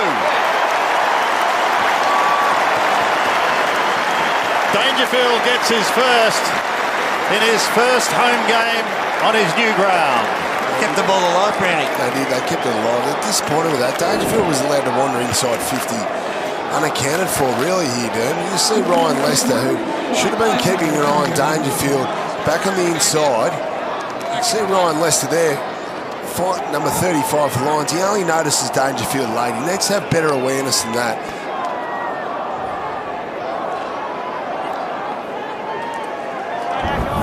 First of many as a cap, you would think, for Patrick Dangerfield. 20 points the margin. Dangerous time now for the Lions. Metres gained, that's the big one for the Cats. You need, you know Dangerfield gets a lot of it. Motlop is the important one there, and Guthrie. His pace out of the back line is really super important. Blitzart, who's playing that ruck rover role again, and he can tag occasionally in the middle. Cats with the clearance. Bartell, Dangerfield, Mackie floats one forward. Oh, good fly and brought it down, McStay. Wasn't paid the mark. How could you not pay that? Gee, he had a really good sighter on it there, the umpire, too. There was a little bobble that hit the back of the Geelong player in the middle of the grabs, but he got first touch, second, third, and last. Dangerfield with the palm down. Buick manufactures a kick. Caddy attacked it, just went hard, and then buffeted it out, luckily by Robinson, who was clever there. Got to be careful here. The Brisbane Lions need to fight it out. Geelong's starting to get on top in the contested footy. Clean hands. Yeah, a little bounce off the back of... Yeah, but you pay them. You got to pay them. You claim them. No, there, mate. Martin beats Stanley. Collar Jasny. Got to pay that, King. Spoils not going to be able to, and Green has paid the mark. Go, Mitch, with him. Collar Jasny just been in a couple of contests now. Good young defender. You want to pick that part of his game up. Oh, good boy. Well done. Worked really hard, Sandy, to get past Henderson just to get the 2 or 3 steps unimpeded towards the footy. Goes onto his left foot. Kicks towards the 50 and marking unopposed is Tommy Ruggles. Josh Walker's got to come out and hit that. Yeah. Goes backwards to his skipper. He can come back to Harry Taylor, and he does. He might go to Ruggles again. Clock ticking down now. There's under 2 minutes remaining in the quarter. Blitzhavs is a target. He gets a hand hurt. He recovers pretty well, but Robinson's out in front. He's claimed. Ripping tackle by Dangerfield, and he pays the penalty. That acceleration in the last 2 or 3 paces. Mitch Robinson thinks, I saw him 1.5 seconds ago, he was 1.5 meters behind. He's not going to shut me down from there, but that explosive acceleration to lay the tackle. Oh, going up a little too early. In fact, perhaps a minute or so was Reece Stanley, and the ball finishes over the boundary line. Dan, 2 metres, please. Brisbane will look to go either sideways, that short 45, and get it out to the open side here. Gardner it was who brought it back in. Geelong's protected the inside pretty well. Move on, play on. And he just goes short. That's going to be okay. Taken by Zorko. That's it, Josh. He's got Gardner across the ground, centre half back. Back to Mays again. Thank you, Mark. That's it. They're trying to keep wide. We look across the ground. That's going to be a tough one to take. Well done by Dangerfield. Back to Mays, who's slung over the boundary line by Blitzavs. Right at the top end of that last shot on the centre square, you can see to the other side it's Dangerfield spoil and follow up. Brisbane are trying to keep men out there to make sure that Geelong don't just really have a tight zone that can't be penetrated by foot. It's starting to look ominous as well, Dangerfield. Robinson lays a good tackle. Dangerfield pouring his backside behind play. He's got a self-imposed rule for home games, Patrick Dangerfield, that he's not allowed to surf pre-game, not allowed to surf in the morning as much as he'd love to. Just the day of the game? Just the day of the game, yes. Okay. Not allowed to go out, but he would have been enticed this morning. Hawkins over the top, beautiful feed. McCarthy too wide for Kirsten. Tucked in the pocket, centering kick, delightful. Touched on the way through. Kenny told to go, a mongrel! Just across the face. I was just thinking about that self-imposed ban. There'd be some opposition teams going down to Boggy Creek burleying up the water if he didn't have that. Moggs. Yeah, Moggs Creek. Moggs Creek, yeah. Burleying up and making sure that the big blokes in the leather jackets are swimming around.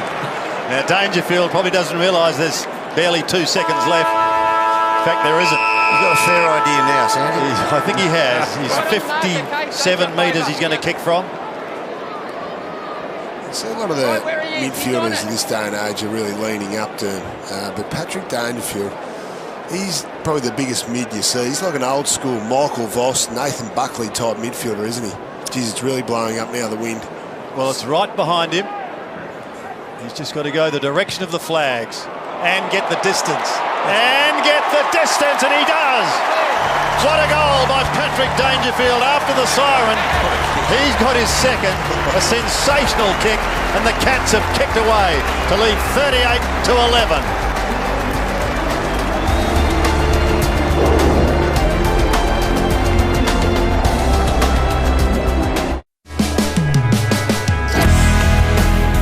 It's in slow-mo, but he's in full flight.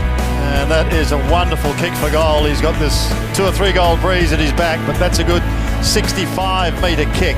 And he really did enjoy that. And a handy one too after the siren. The Cats 6th for the quarter. And they are threatening to cause Brisbane plenty of problems unless they can do something in this second term that is coming up shortly. As we have a look at the board that tells the statistical story, 6-2 to 1-5. There you can see the players have been busy. Dangerfield again with 11. Zorko and Robinson, the leading disposal winners for the Brisbane Lions, with 7 apiece. What about the stats, Derm? Yeah, Robinson is head-to-head with Dangerfield, but he just got away from him at the end. Contested possession, that's good for the Cats. +6 in a quarter. Keep that going. That's exactly what they want to remedy what happened last week. Have a look at some of the good things. Watch the stand-up in the tackle here 2 times. The flow pass. Now, it would be very easy for Louis Taylor to drop off, but his support runs on the outside, hits the target up, and they use the ball very, very well, Brownie, coming forward. That's 2 or 3 little aspects that have been really good by the Brisbane Lions. Yeah, I think all season Brisbane's really trying to move the ball quicker, and now they're getting a good solid contest by Josh Walker, by Josh Shackey, but where they're really heavily relying on scoring the goals is this quick ball movement through the Mosquito Fleet. There's one of them, the original Mosquito Fleet member, Dane Zorko. Let's just quickly go, sorry Brownie, quickly down to Kingy. He's got a special guest.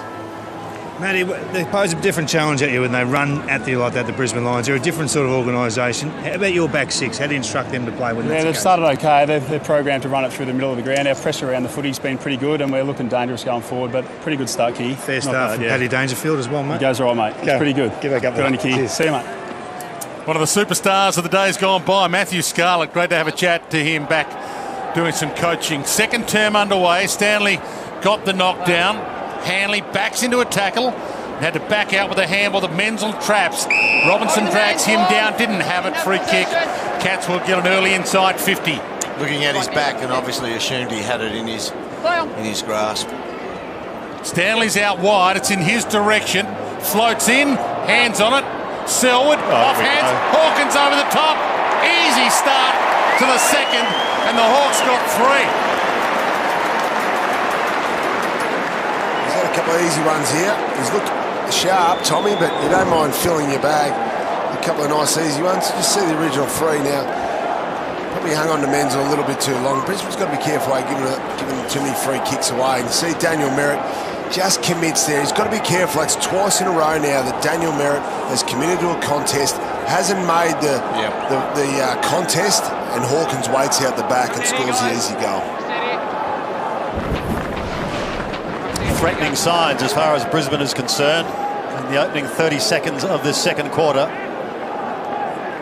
Stanley to go up against Martin again. Won by Martin. That was well done, but can they win it out of the middle? The Robertson hand pass is going to be overtaken by Dangerfield, but he only had it for a moment. It comes back to Stanley. Puts them inside 50 once again. And a good defensive mark is taken by Merritt. Plays on quickly but dangerously. McCarthy was the effective spoiler. Back to Dangerfield once again. Little Selwood toe poke towards Motlop. Needs a kind bounce. He may have to go over the top, but he hasn't got the height. Caddy tries to lock it up. It spills free once more. Wide to Dangerfield. Off to Tomahawk. First one way, then the other. Chip in towards the centering position, but Caddy he was looking for. Instead, he finds McStay. A little too unselfish there, perhaps. A few forwards in this box that might have had a crack from there. Bell down the wing. Had a crack from 15 further out. Driving kick. Leicester one-on-one. Enright. Leicester, he did well. Enright dragged him down after initially having him by the wrist before he had it, and he barrels him now. And another one. If that was WWE, you'd call that the Avalanche. He just poleaxed him. Watch him stand up here. Bang! Rory Enright could break Geelong's all-time games record by the end of this season. What a servant he's been. Dangerfield barrelled out of it. Green and another of their great servants, Jimmy Bartell, ties it up. Just feel too with the exclusion, the hamstring soreness of Daniel Rich. When the ball's around this area, we saw Dangerfield from outside last quarter. Brisbane have a real weapon with a bit of breeze. Louis Taylor, well done. Forged to the front, got the mark on the chest ahead of Enright. But Daniel Rich at that area can be really damaging with a slight breeze. His range is 70 metres or so, so that's taken away from them in the last. When did he pull that, Brenny? About 3 days ago? Yeah, not long ago, a couple of days ago. The last run through at training, he hurt his hamstring, so he was pulled out late. Just see here, about 50-50, a little bit less than 50-50 for Louis Taylor. He'll add to the 3 probably with this breeze. Had a good week last week with 22 disposals in a losing side, and it's a side he tends to miss too. Yeah, and with the breeze, it's going to hold it there a bit more. Yeah, Daniel Rich, the last run through of his fitness test, and bang went the hamstring. Obviously, Tom Rockcliffe out as well for a couple of weeks, so that really knocks a hole in their midfield stocks. Ruggles is away to the outer side. Good, strong grab taken by Selwood. A good kick too from Ruggles. He goes over the top towards Enright. That was a little too low. They push it towards the line and he sees it over. It's well done by Darcy Gardner to pick that one off. That was Tommy Cutler, was it? Yeah, Tommy Cutler. So a throw in on the outer wing. 32 points is the margin, favouring the Cats, who have had a tendency in the past to open up very early on with a big lead and then perhaps take the foot off the accelerator. We'll see what happens today as Bell goes with a high ball, but standing underneath is Corey Enright once again. He gives it off to Blitzavs. He goes so going one way, then the other. Enright has so much trust in his teammates to protect his back in that situation, Sandy. And he gets away somehow. Lang's going to have to work hard. couldn't quite get there in time. Good mark is taken by Beams. In towards full forward once again. Shackey was the flyer from the back. Couldn't complete the mark. The Bartel hand pass is good to Enright. He says, we're getting out of here, but Danger won't get there in time, and it's out of bounds on the full. He'll learn from that. Young Shackey there need to jump, I suppose, on top of Ruggles instead of going around him. He'll learn that as he gets more confidence jumping into the contest. See if he jumps into this. He was edged out of it by Henderson pretty well, really. Played it well, Henderson. Kept side by side with him, didn't let him get the run. Jimmy can't believe he wasn't paid that. Still Even when it doesn't count, he's still trying to pull off a couple of tricks with a full house here. They'll build that grandstand behind those goals and maybe name it after him one day. Picked up by Bastanak. Zorko, little chip kick is good. And Hanley can have a crack from the pocket. But this is the tough pocket. Yep. It adds an extra 10 metres on here. And Dwayne, be interesting at half-time to sit down with Patrick Dangerfield, which is something Gerard Whateley has done. It's coming away at half-time. Looking forward to that, absolutely. So the kick that goes through for him from here would have to actually go to the far point post, be on that sort of line, and then just die at the end, drop suddenly, fade to his right. Not a bad effort. Yeah, just to the near side way too much early, but that's the beauty. I mean, not every club trains at the venue they play at. The two South Australian teams don't train at Adelaide Oval. A lot of the teams don't train at their venue. Geelong train here every day. Bartel brings it back into play, and again, that's a very good mark. One grab by Dangerfield. Hand pass was interesting, making Mackie work. He does, towards Taylor, back to Mackie again. Ball was touched, it goes towards Henderson, but the pack comes over the top and hammers it over the line. Dangerfield got his own football, Sandy. Yeah. Dwayne, 15 possessions already. All honesty though, the last 3 or 4 minutes, the Lions have done really well to lock this in.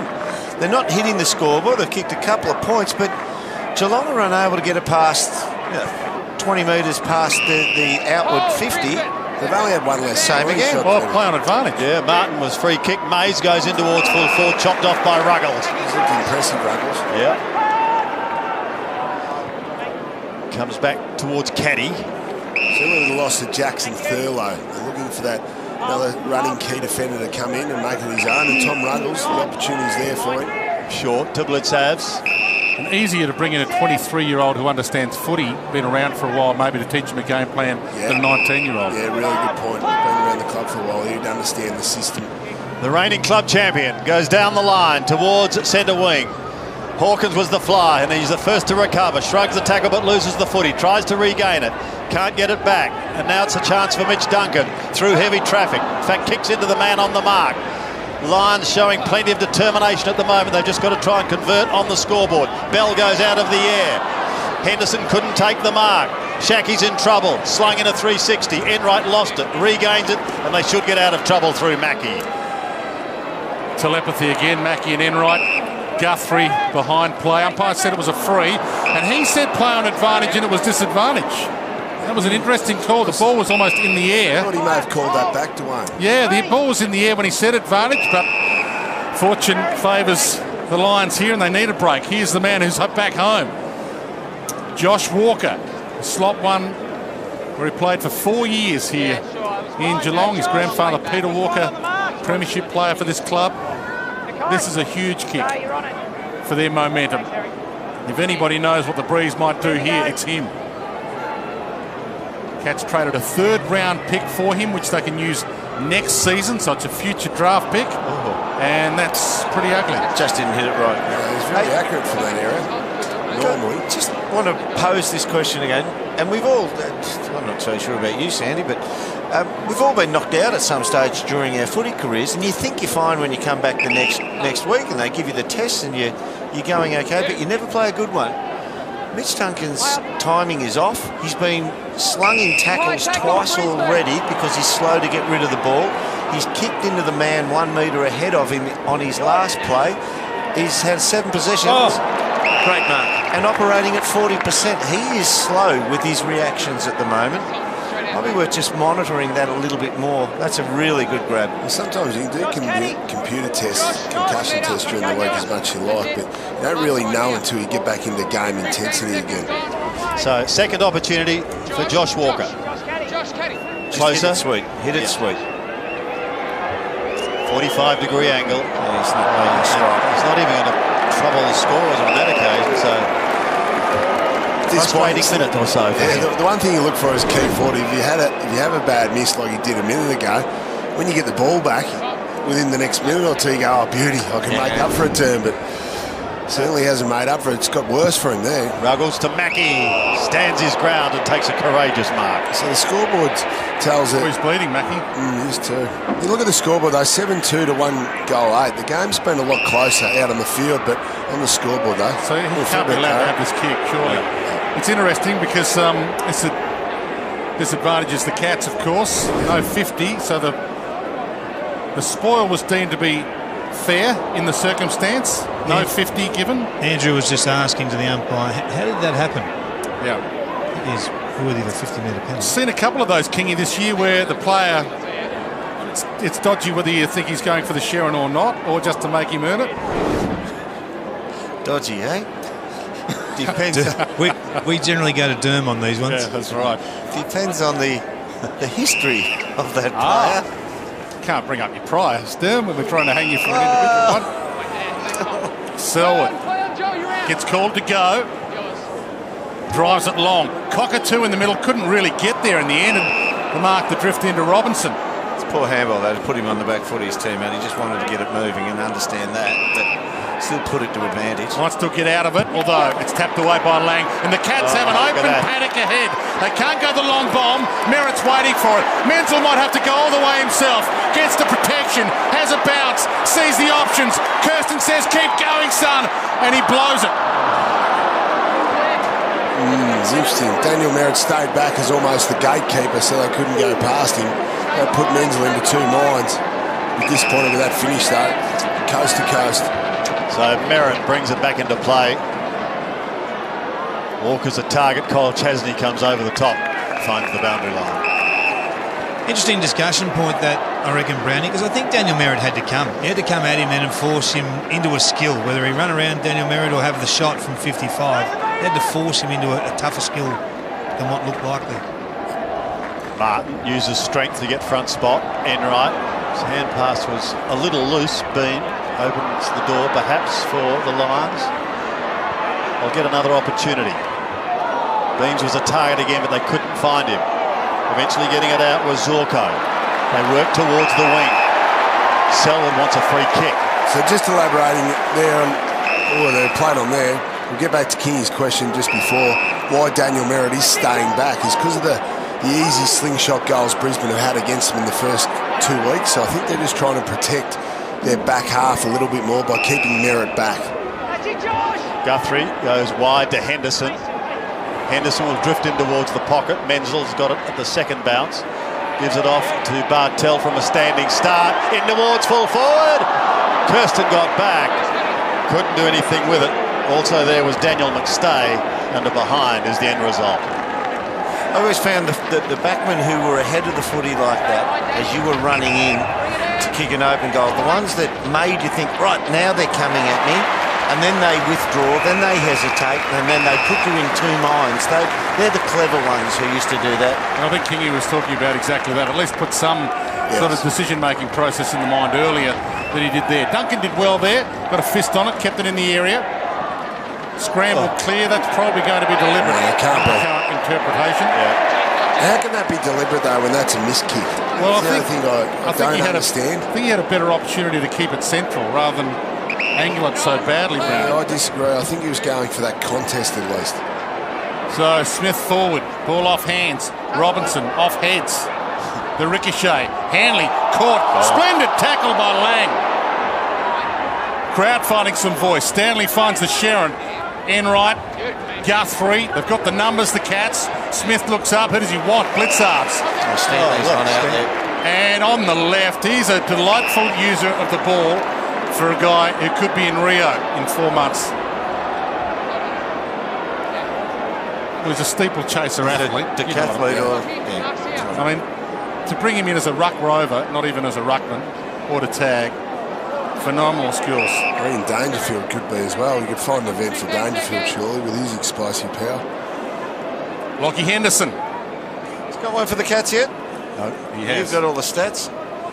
Oh, not today. Yeah. You get one against. Yeah, he's got one so far. Yeah. He blows that. Kicked a few for the Lions, of that's course. a grab. That's a wrist grab. Free kick. Yeah, no free. Hanley. Buick. And a great smother again. Ruggles looks like he's got the goods. See Daniel Merritt now. We'll just look at his positioning. So he's staying back. This is what King's talking about before. So Daniel Merritt's protecting the back because Brisbane are worried about getting scored against easily. Maybe needed to commit then, had to go, but he stayed back. So you understand he's in two minds, Daniel Merritt, because the directive all week would have been stay back and protect the back from those quick slingshot plays when the opposition gets it. Here's Beams going out wide. Kicks it well, doesn't he? Does. The 9 minutes remaining in this first half. They need a goal. They just need a goal to feel good about themselves. Inside 50s, they're way behind. 3 behinds, Derm, for the quarter. They locked it in there for a while. They just couldn't kick it. They had some real opportunity. Courage by Taylor, cut across the pack and hit straight for the boundary line with a fist. When is the big fist going to be also deemed deliberate? And Well, should it be? Well, it shouldn't be, I don't think, unless it's an uncontested situation, dude. Well, they're once again, that's the same problem we're running into now. What you just alluded to before, it's up to the umpire trying to get a little bit of mind reading in there, saying, did he mean to go for the boundary, as opposed to a skill error? Was it purely just to deny the opposition the footy, or did he aim that fist to the boundary?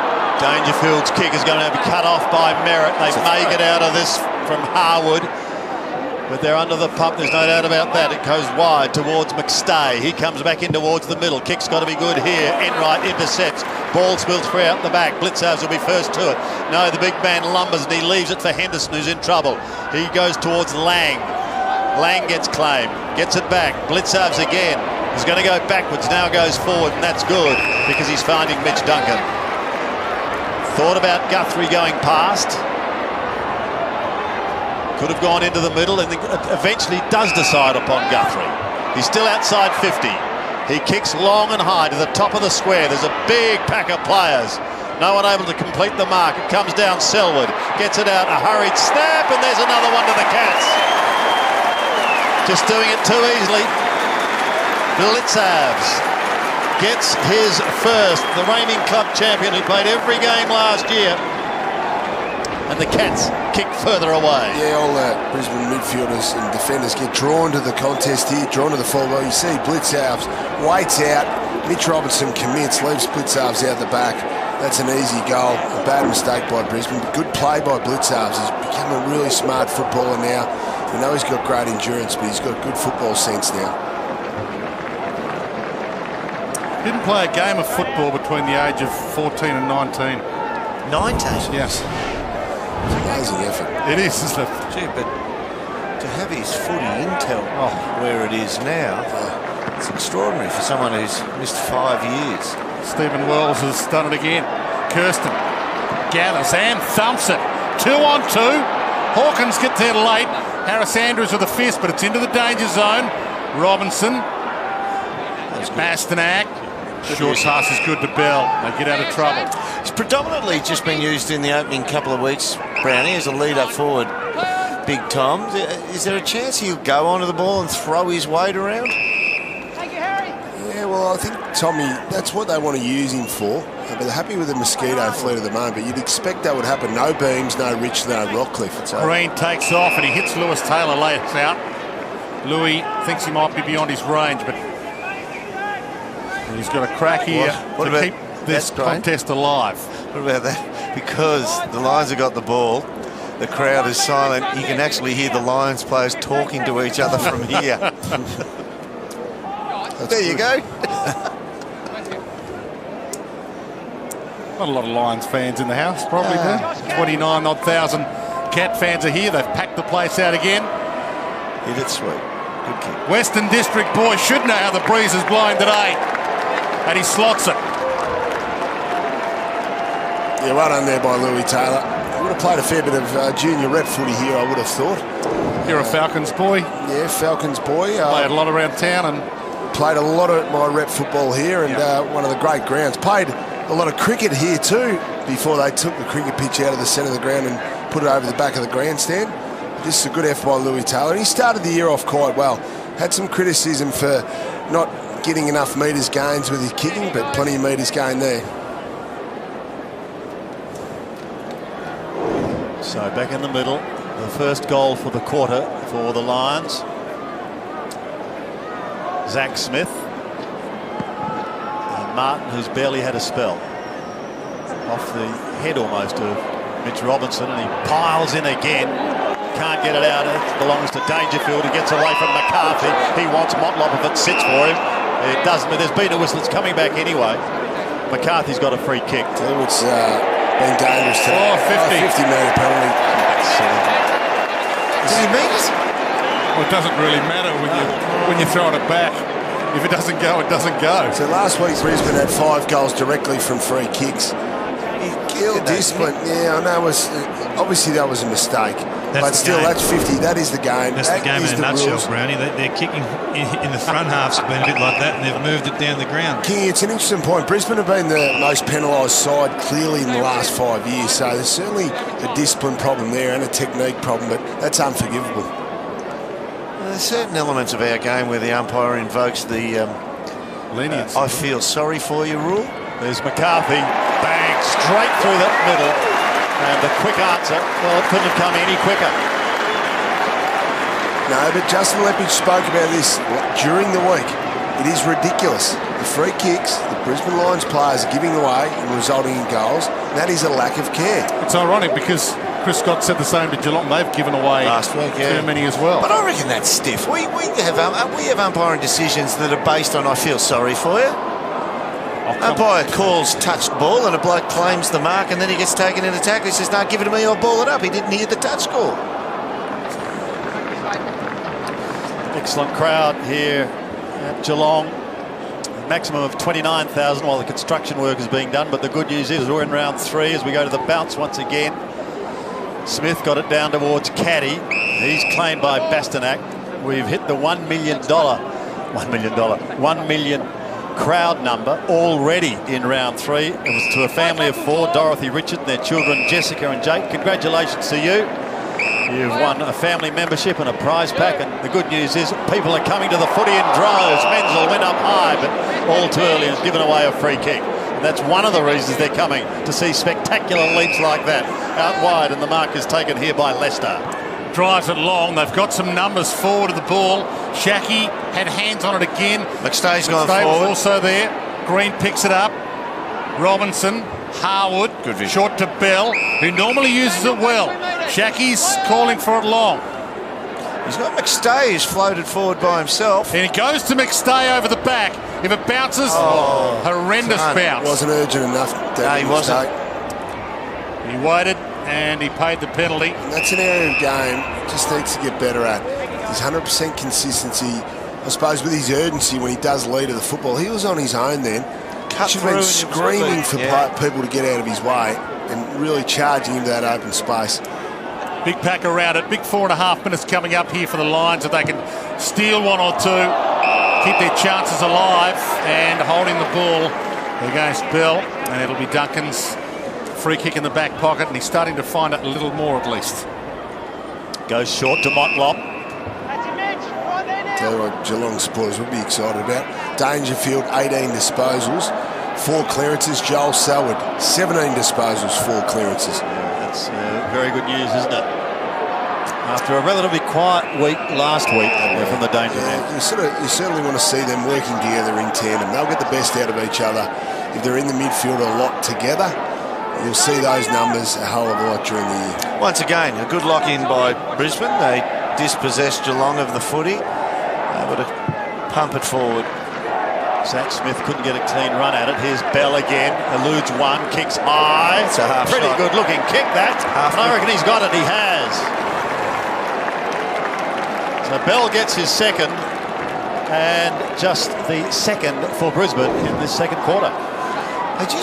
They're struggling to get the ball out of defence, Geelong. Once again, we saw last week that if it wasn't Dangerfield going down there and to try and run the ball out, they had to kick the ball out. And basically what they were doing last week was trying to kick the ball to the intersection of the boundary line and the 50-metre arc.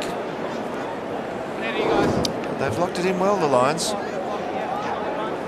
Yeah, he's been very good, Tom Bell. And the area that Brisbane's staying in the game is the throw-in. So with 13 clearances to 5 in the boundary throw-in. So there's a real domination in that area of the ground.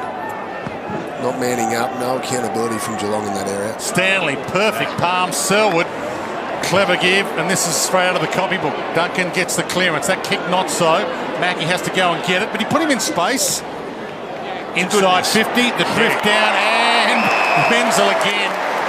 Right spot, right time, and he does tend to get right spot, right time when he's on. Yeah, it's a good miss. If you're going to miss like that with Mitch Duncan, you miss to the outside so your teammate can run onto it. Now that's a nice way of looking at the goals. You'd feel good about yourself from this spot. Don't miss. And as you mentioned earlier, get the protection at this end. Big stand. Don't have to give it too much air. Well within his range. And for the instant reply again. And he blasts it wide. Only behind.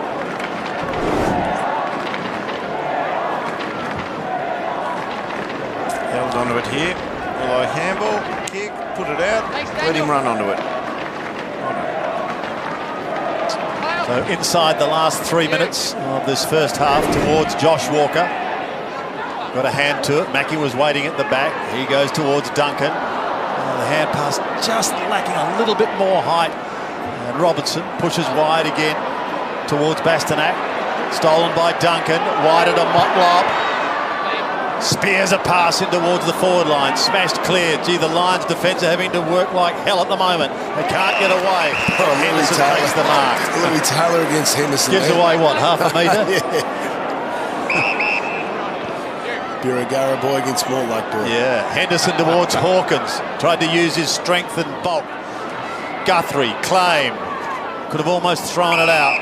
They were able to lock it up through Mitch Robinson. I don't know if they locked it up that well. Not well enough.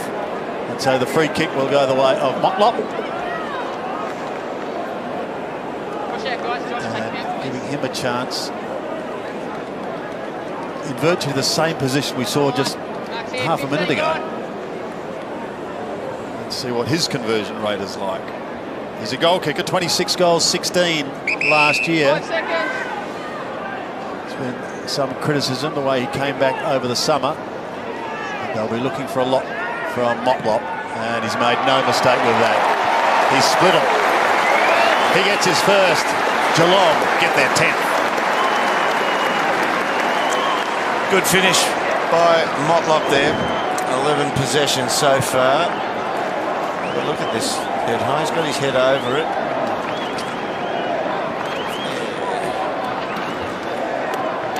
Allowed to go down for it. It's pretty soft. Where's the free kick there? I think we all agree on that replay, don't we? Oh, it's a bit harsh.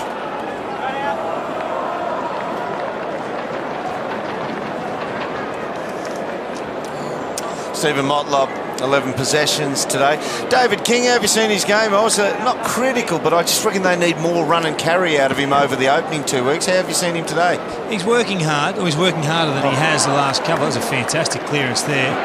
Another Selwood clearance. We'll let you continue in a sec, Kingy. The Cats are starting to pile them forward here. Well played by McCarthy. Okay, not quite as well played. Back to you, Kingy. I just think he's a player that you always want more from, Derm. He's got so much natural 50 talent. Against Kirsten for some back chat. Sorry, back to you, Kingy.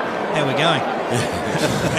He kicked 20. I think he kicked 26 goals last year. He's capable of a 40-plus goal season as a half forward. He's got more talent that he's showing us, and I think that his approach to football is a little bit less than 100%.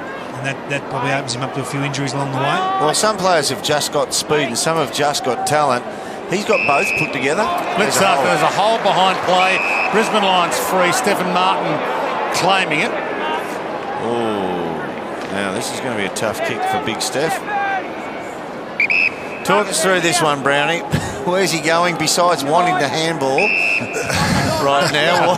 What is he going to do? Left post would be nice, but just keep an eye on any players hanging around. You see Clay Beams just walking along. I wouldn't mind Clay Beams running up beside him and just calling for the ball. Looks like he's well, no one can stop playing beams if he does it because they're outside of the exclusion zone. But someone's allowed to trail him through only if you're within 2 5 metres. Yeah, exactly.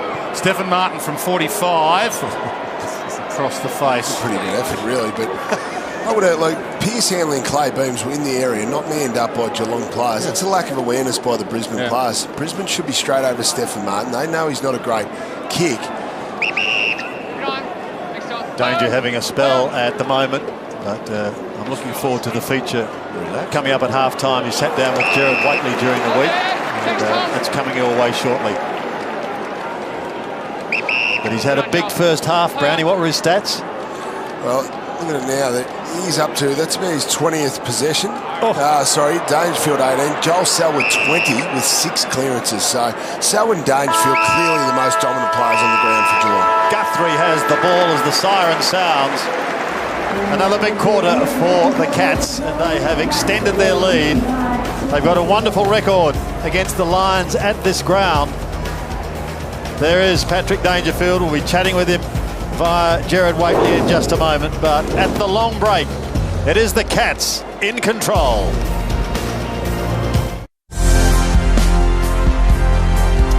Welcome back, and the good news is that Geelong well and truly in control against the Brisbane Lions at the moment. What can the Lions do in the second half? They've got to try and stop a number of key players. One of those is Patrick Dangerfield. In the first half, he's had 18 disposals, 13 of those were contested. He's had 4 clearances and he's kicked 2 goals. He might have had a relatively quiet day last week, but he's at his home for the first time and he's having an absolute field day. And during the week, Gerard Whateley had a few moments to sit down with the champ. Paddy Dangerfield, welcome. Gerard, thank you. You'll wear the hoops for the first time at Kardinia Park for real on Sunday. I am curious, in a child's imagination, is this what footy looked like? Yes, it is.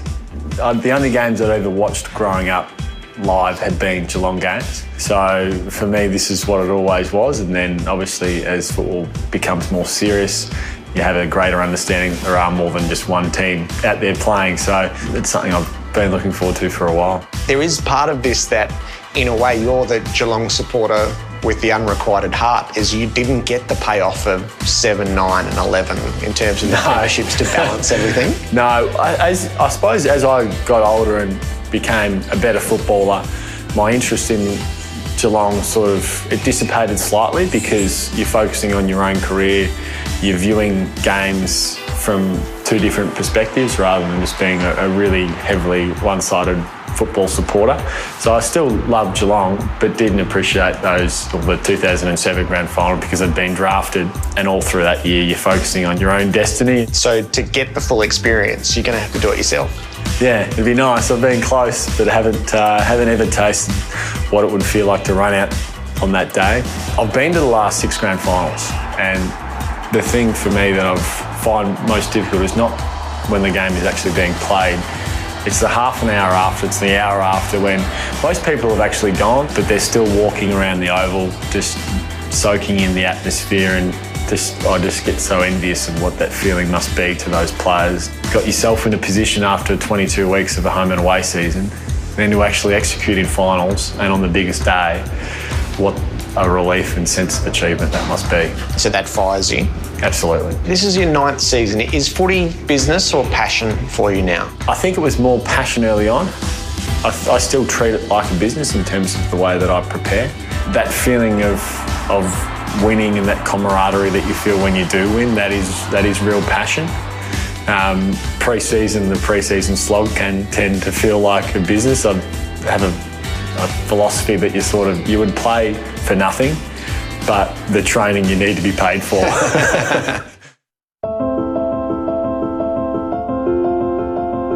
When you were coming through, if you'd been another generation, you would have been straight zoned to Geelong, so it would have been decided. Did you carry a flame throughout to one day come back here?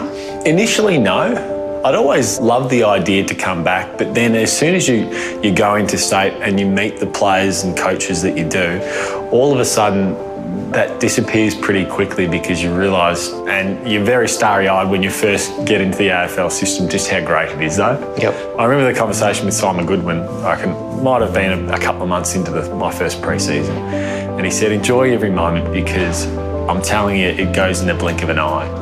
Was it peculiar to live through such a public experience of a very private matter of moving back home, essentially? It is, but I always compartmentalised it, and at the same time, people ask, it must have been a really difficult year. In the scheme of life, it's really not a difficult year. People are going through far worse things than what I went through last season. Phil Walsh lost his life last year. There's family happenings and issues that happen in everyone's lives that are so much grander than football matters. So you have to bring yourself back to earth and realise you're very lucky to be in the situation that you're in. What's the pull of Moggs Creek? Just having the beach so close, the surf, the fishing, to wake up in the morning to look out my window and see the storms rolling through, it's a feeling of peace and something that I love my time in Adelaide, but since I've been home, that feeling of relief almost when you walk back and you're past Point Road night and head into Aries Inlet, it's like, how nice is this? And all of a sudden it's like all life's little issues are so irrelevant. So from here, Paddy, mid-20s, 9th season, what do you want from football?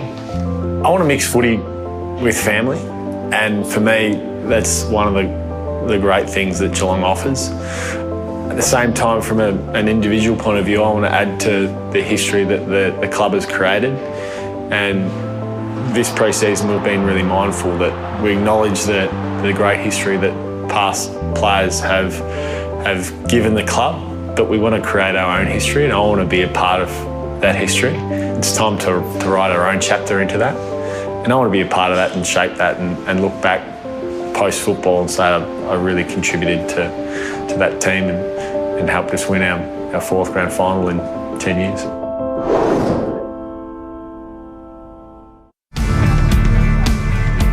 What a beautiful night to be in Geelong. 38-point margin at half-time. Glad I hung my washing out 3 hours ago. David King's downstairs. Welcome back to you, Kingy. Dwayne, a young Brisbane side just making their way. Only 4 guys with 100 plus games experience. Their fast football has been absolutely first class today when they can get it played in that fashion. Their slow play needs work, but look at some of this handball work and their breakneck speed through the corridor or just wide. That's how they've scored their goals today. They've only kicked 3 goals. They've missed a lot of opportunities. They need some reward for their work in the forward half, but if they can play at that speed, Justin Lepich will be happy. You can see the misses there. They've kicked 3 goals, 8 and 1 that didn't score. So you can see their ability to get shots has been fantastic, but their conversion in the forward half has been poor. Thank you, Kingy. Yes, 15 scoring shots to 12 and the margin is 38 points. Just about set for the second half. Patrick Dangerfield in the middle. Turned 26 in the last few days. So still a lot of football left in him, which is good news for the Cats. Mitch Robinson with the job on him at the moment. So here we go. Second half is underway. Martin wins it. Bartel leaves it for a teammate, and guess who? Dangerfield sweeping the wide hand pass to Selwood. What a combination. No wonder Geelong fans are salivating. Up towards half forward. Bartel was the flyer. Couldn't take the mark, but tried valiantly. And we've got a stoppage just 30 metres out directly in front. Isn't that a perfect facsimile of the first quarter? Dangerfield sweeping out onto his left leg, but using the right because he's got the pace to get around it. Carbon copy. Zach Smith to Blitzarves. Tries to get clear. Did get boot to ball. Bartel had it for just a moment. Guthrie claimed and slung to the ground. Another stoppage. Taking him out. Tom Bell, who's kicked a couple of goals, 2 of just the 3 Brisbane have scored, in fact. Martin used his strength. Smith got a hand to it. Motlop gets it away. Dangerfield again, 48 metres from home, goes in towards goal, but it's hammered towards the line. There's been a whistle and a free kick. It's going against the Cats. So a little bit of respite for Brisbane. Free kick to Gardner. Dangerfield electing not to go for goal then. For the short pass option. Hawkins has 3, by the way. Long kick. Smith direction. Buick under it. Smith with the fist. Hanley with the crumb. Lewis Taylor thought about Bell. Thought better of it. Went to Stephen Martin for the 1-2.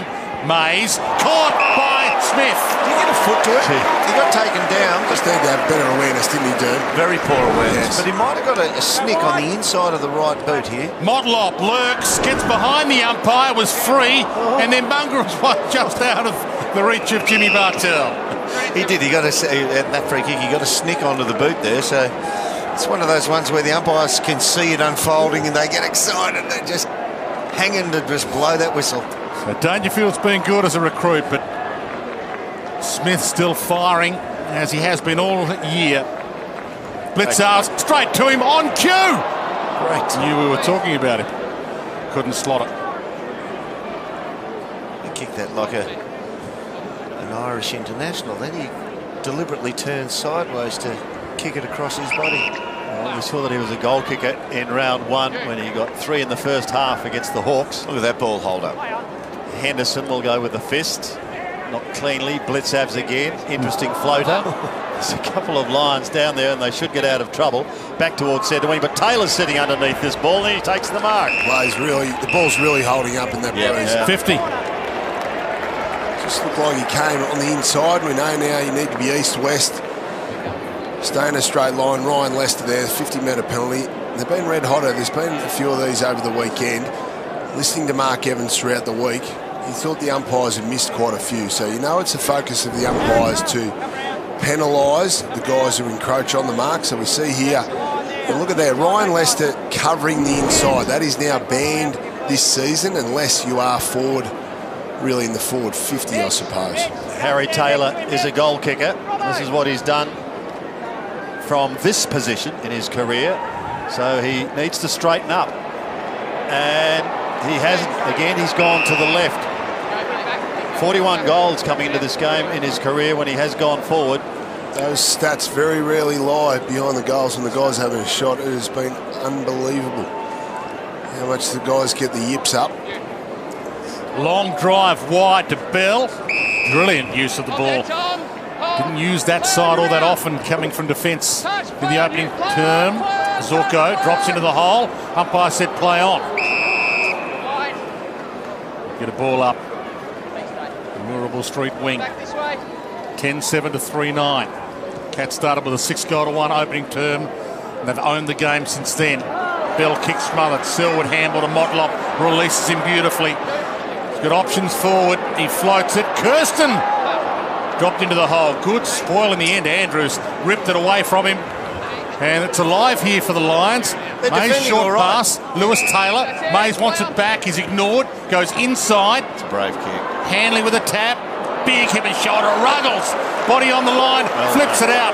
Cockatoo, the late inclusion for Lonergan. Guthrie down the middle. Menzel's got the overlap. Hawkins working hard for him. In his direction, the big tomahawk. And he's got it. Yep. Another poor turnover by Brisbane through the centre of the ground. All the Brisbane Lions players were really attacking. Ruggles when that turnover Brownie, was, Ruggles was terrific. I think he's been great all night, King. They'll be very excited about him coming into the lineup tonight. But don't mention that kick was brave. It was too brave. It was at 5%. There was no need for it because he wasn't under heavy pressure, Derm. He could have took an extra couple of steps, kicked it on his right foot. So Hawkins has 3. Most he's ever kicked in a game is 7. He'll come back. And not quite enough. He never kicks a monster number. But there was one on offer today when he kicked a couple in the opening quarter. Tell you what, he will if Dangerfield and Selwood keep hooking up. Yeah. Let's not forget Caddy and Duncan, who are elite young midfielders. 3 last week, 3 so far tonight. So, yeah, he's got the opportunity as Harwood takes the old 1-2 and heads to the outer side. I actually think, Sandy, that the Lions are defending all right inside their final 50. Giving it away again here through the middle. Well, Robertson tidies up to Beams. That's going to be okay. They've got runners out wide. One in the form of Cutler goes over the top.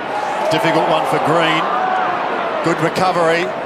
Snaps long and hammered defensively over the line for 1-1. Just like to see Daniel McStay on the goal line, just have a stronger presence to shepherd that ball through. So that should have been a goal. Mackie brings it back into play. Gee, they've about 4 or 5 cats there, and they're not going to get away with it either. Here's an opportunity now for Bastanak. Drives it long and gets the goal. His first goal with his new club. Ryan Bastanak after kicking 66 in 121 games with the Kangas. Watch Harris Andrews. That is like an attacking handball back into the direction of where his crumbing players are. The one thing I've said it a couple of times already, Jonathan, Harris Andrews picks the flight of the ball as good as anyone who's been in the game for 5, 6, 8 years. Yeah, he's real natural. And still only 19. The man you've been speaking about. Harris Andrews. Yeah. Yeah, he picked that very well in flight and spiked the ball back into Brisbane's forward line. From the restart, Stanley in the middle, Martin down to Robinson, so they're getting some clearance. Blitzar's just to the back of the square, and Ruggles as well. Hang on. Outstanding. This guy was pick 114 in last year's draft. No one wanted him in the 70 draft picks in the main draft, and the Cats pick 44 in the rookie draft. A bloke who's playing like that can't be coming in just at 23. Something's gone on somewhere. Well, he said he was too immature as a 19-year-old to have made it anyway. He did admit that. He said he was 19 at a time when recruiting staff were looking for athletes, not football getters. There he is. But now they're reverting back to looking for football getters rather than athletes. And he's good size and shape. He's not huge. He's 186, but he's small enough to have agility against the small forwards and big enough to intercept mark like that. Kirsten was using his strength. Robertson gets taken out of it. Cats have got a chance here through Enright. Gives it back once again. They're inside 50. They need a mark. Not going to get it. Who's at the back? Motlop is shoved out of it. It's surging towards the goals. Motlop gets another chance and does it with ease. He's got his second. Yeah, good work there by Motlop. He's dangerous around those goals, especially with Cockatoo there who's coming to line up as well. But again, Daniel Merritt, you'll see, didn't affect the contest. Decided to leave his man. Wasn't able to keep that ball in the front. And too many times the Lions defenders have allowed the ball over the back and end up, I suppose, allow the Geelong players to get cheap goals. So that's an area they need to fix up.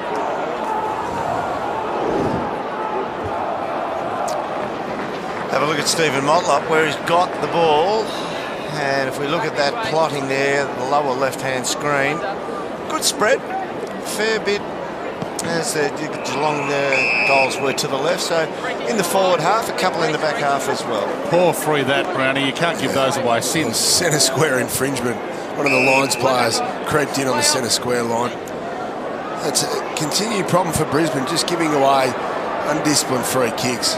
That's inexcusable, Dwayne. We don't see that often anymore, players infringing. It's a basic fundamental. It's just like the kicking the ball back to the opponent when he gets a free kick, like we saw in the second quarter from Ryan Bastanak. It results in a goal. Saw the frustration on the face of Justin Lepich, who's tried to address that during the week. Robinson. And the kick smothered from the late inclusion Evans. So they did have a late out, but so did the Cats, of course. Nakia Cockatoo coming in for Tom Lonergan and Daniel Rich having to drop out a day and a half ago with a hamstring, and Billy Evans back in. But they're in control, the Cats, by 40. Just the 2 goals, though, scored so far in this term, one for each side. Tackle, and he's lost the ball, and Patrick Dangerfield says thank you. And away he goes. He bends it back for Tomahawk beautifully. That is wonderful vision by Dangerfield. When you're heading with a bit of pressure to the outside of the field and you're looking to hook back to the goal square, it's harder to even look back further over your left shoulder and find that target. Let's have a look at this. So he's fairly good, isn't he? He might miss to the far side, if anything, but all things being equal, he'll probably slot this one. Well, he kicked from here before, maybe in a little bit sharper angle. 45 out. Yeah, coming back beautifully. Spot on, Durham. And he has got his third. Yeah, that's an unbelievable kick by Patrick Dangerfield across his body. Yeah, you'll be able to see that Tom Hawkins takes the mark because he is on his own, because Daniel Merritt is trying to play close to the boundary. I'm thinking there's no way knowing Dangerfield will be able to kick this across his body to Tom Hawkins, who's on his own. Yeah. Daniel Merritt gets caught out there. Can't be blamed, because that is an amazing kick. Not many players have got the power to get their kick across their body, Doom. Yeah. Look at that, a great kick across his body. Only the great players have the ability to do that. And that's pretty good effort, because that is a kick into the breeze as well. That was Sandy's specialty, that kick. 3 goals last week, 4 tonight so far, and he would be salivating at the thought of having Patrick Dangerfield delivering that football to him.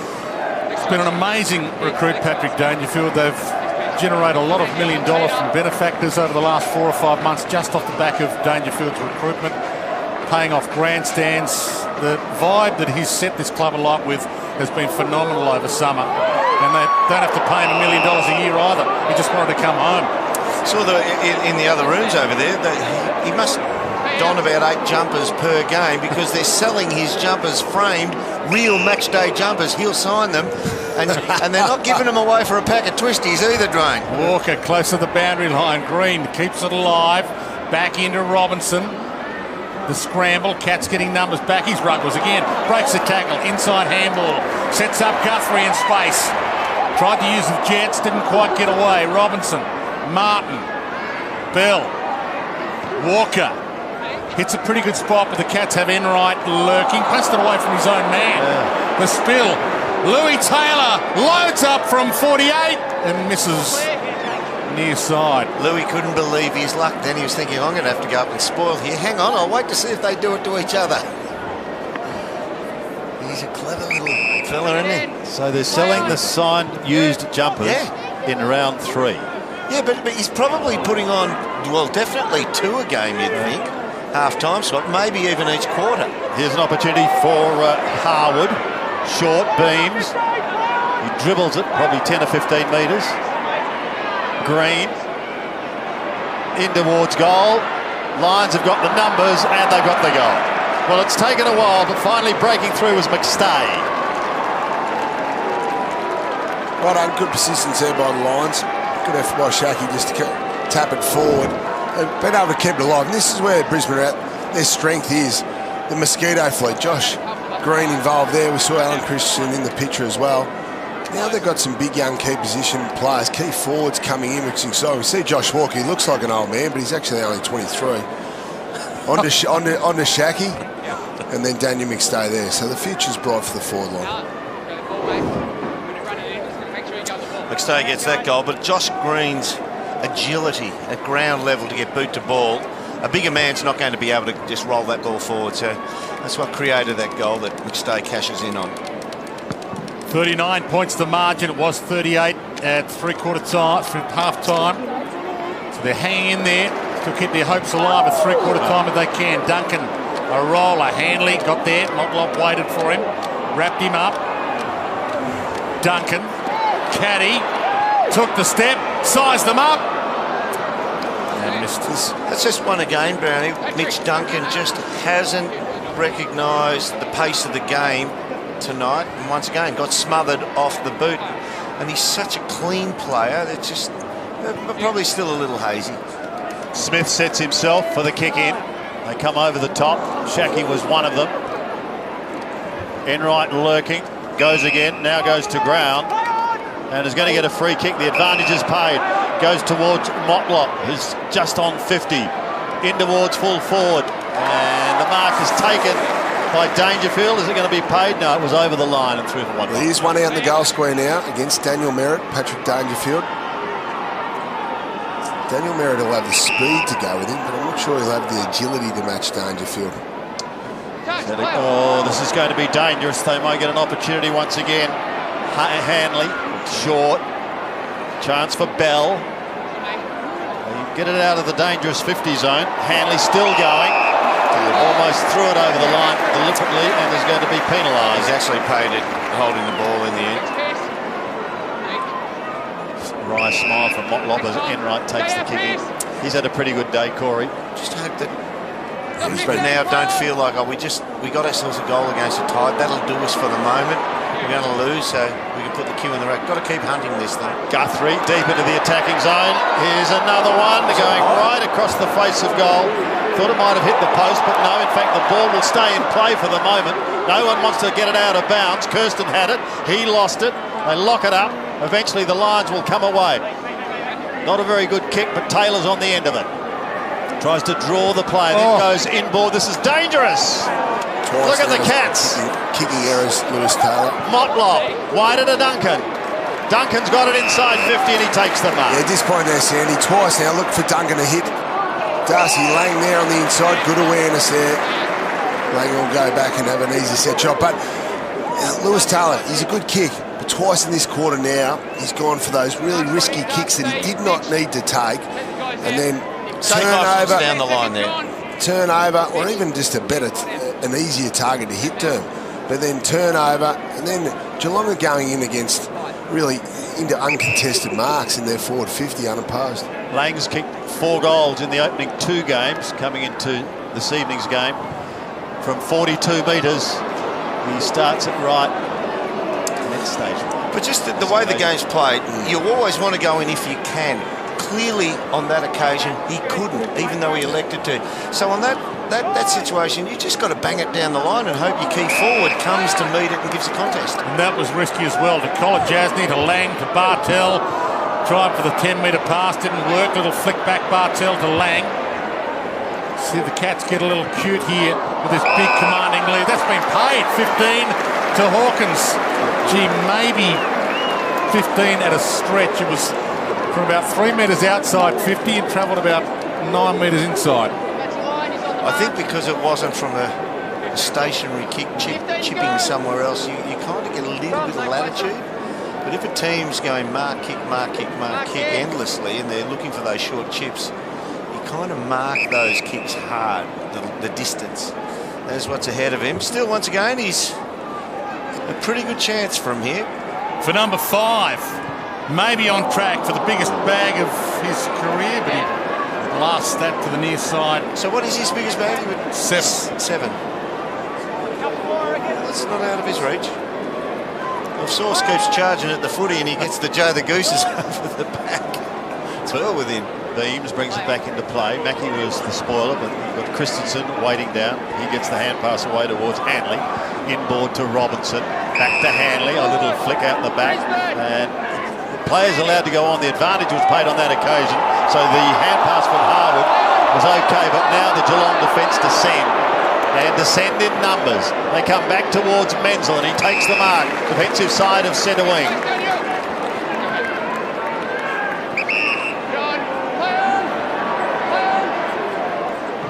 Menzel drifts towards Kirsten. Selwood at the back. There's been a shove. Kirsten the recipient.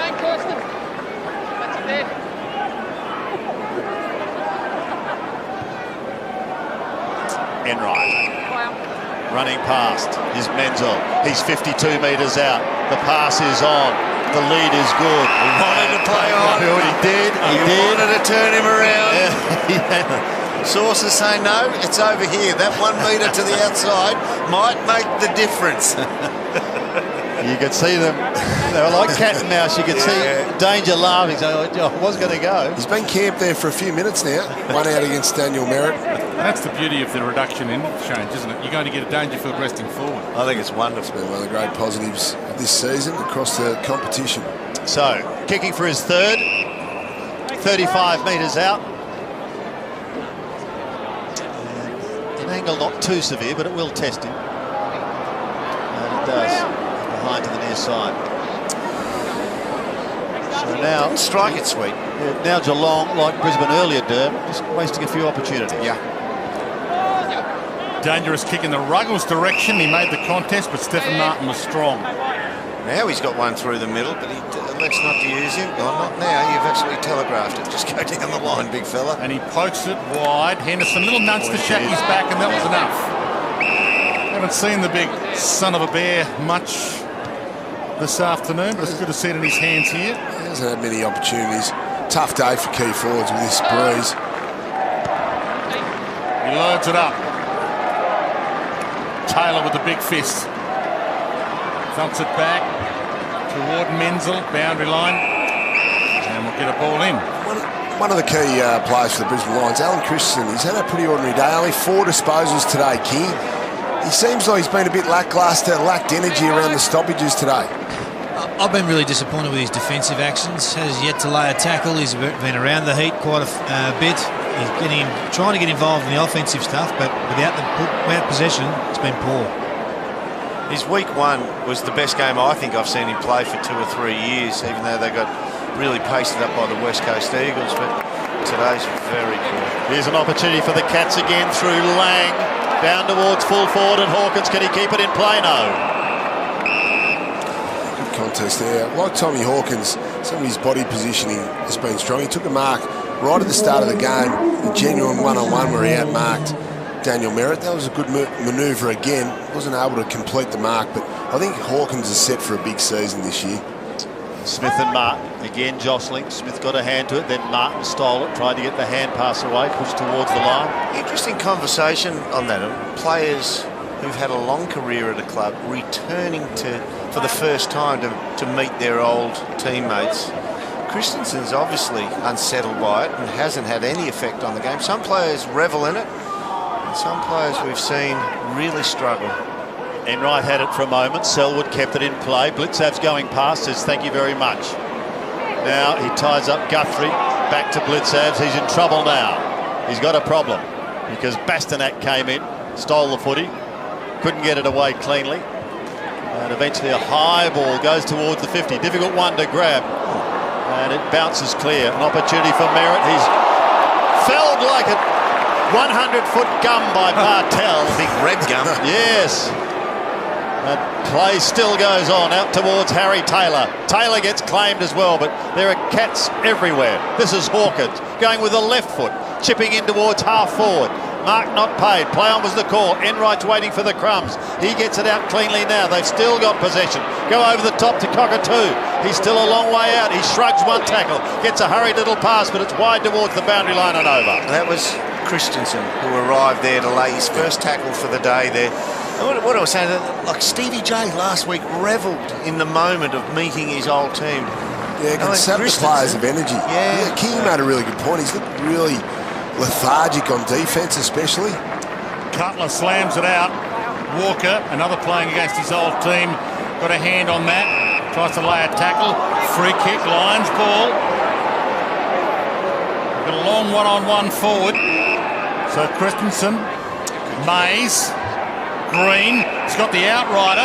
Scott Harwood if he wants him at 50. Protected. So 50-metre penalty goes the Lions' way this time, and he will line up from 20 metres out. There's still a chance to win the quarter. Yeah, good consistency there by the umpires. We saw Geelong received a free kick in a similar fashion earlier on. Brownie, they've looked all right on fast counter-attack. I mean, it's only one component of the game, we know that, but at least that's something they've taken away from today. Yeah, no doubt about that. Hopefully Josh can kick the goal here. Goal 100 for his career for Josh Green. Yeah, you're dead right, King. I think the area, at least Brisbane are trying to take the game on, King. The area has been just the basic skill errors through the middle of the ground where they've been hurt on counter-attack. I think it's one that Justin Lepage knows it's a work in progress, but he'll at least be happy that there's been positive ball movement and a willingness for the players to attack and take the game on and really aim to score that 100 points a game. Obviously, they're a fair way short of 100 points today, but the willingness to move the ball and have a crack is encouraging for Justin Lepage from the Brisbane Lions. Back to a 39-point margin. It was 38 at the long break. As we close in on siren time, just over 3 minutes remaining. They've got a chance to go forward again. Ruggles in front spot. Couldn't claim the mark. He may go and get it now. He does. He's taken high, and he's got the free kick. He slipped on that occasion, but he was still taken high, Dermot, wasn't he? He was, and he kept his body height low, so that he knew he was going to get drawn over the shoulder. Do you want to outlaw the lean in like David King? Yes, I think we all do. I want to make it reportable. I hate it that much. Derby's been on that for about 3 years now, and I think it's got to... Every team does it, Kingy. Yeah, they do. And if we're really serious about protecting their head, sometimes you've got to protect the players from themselves. This new mechanism of dropping and lowering your body or lowering your head is dangerous. Mackie to Duncan to Motlop. And Mackie again. Players' desire to win the ball is always, at league level, is 99 times out of 100 with players, is always going to be greater than the desire to protect themselves at league level. Yeah. And Ruggles, Duncan, just about. So game just hitting a bit of a stalemate at the moment. It's Cats just controlling possession. Ruggles again, who's racking up the possessions. I liked his game. He's been good. Obviously, been a smaller defence with Tom Lonergan pulling out late in the game. They played a bit tall last week against GWS, Geelong. Certainly identified that. Better balanced defence today. Yep. Guthrie over the top to Kirsten. He has a look inside 50. Where's Hawkins? Well, he was at the back and he got one in the eye for his trouble, I think. We'll keep an eye on that. He appears to be in trouble. Chance for the Lions to clear through McStay, who gets a hurry kick back towards centre wing. He's still down. Eventually the umpire comes in. He's calling advantage, so Robertson plays on. Goes over the top, and now another whistle. It's going the way of the Cats. Guthrie will take it. That was no advantage for sure. He's still in the hands of the trainer, Tommy Hawkins. Guthrie short to Blitzhouse. Lead from Kirsten ignored. He just goes towards the boundary line. Now, Stanley's in the pack. No one at the back as far as the Cats are concerned. And the Lions have got the numbers to come away. He doesn't know where he is, Tom Hawkins. He's going to have to get to the bench. Yeah, he looks wobbly. He's got 40 seconds left anyway in the quarter, so he doesn't have to hurry. But they're playing 17 on 18 now as he slowly walks off. You can see him middle of screen. Top of your screen there, Clay Beams down on all fours after that marking contest. So 17 on 17 as Walker knocks it down to Ruggles, who knew where to go game plan wise again. Enright to the middle. I think Clay Beams knows where he is. He's just not too sure where a couple of pieces of his anatomy have escaped. Duncan on the wing, so the Cats happy to mop up the remaining seconds here and head in at three-quarter time, although that could be a turnover. McStay did well. Seconds tick down. Couple left. They get out of jail, the Cats, and maintain a 39-point margin for the last change. If you just joined us, Cats led by 27, quarter time by 38 at half time. 39 points with a quarter of football left for round 3.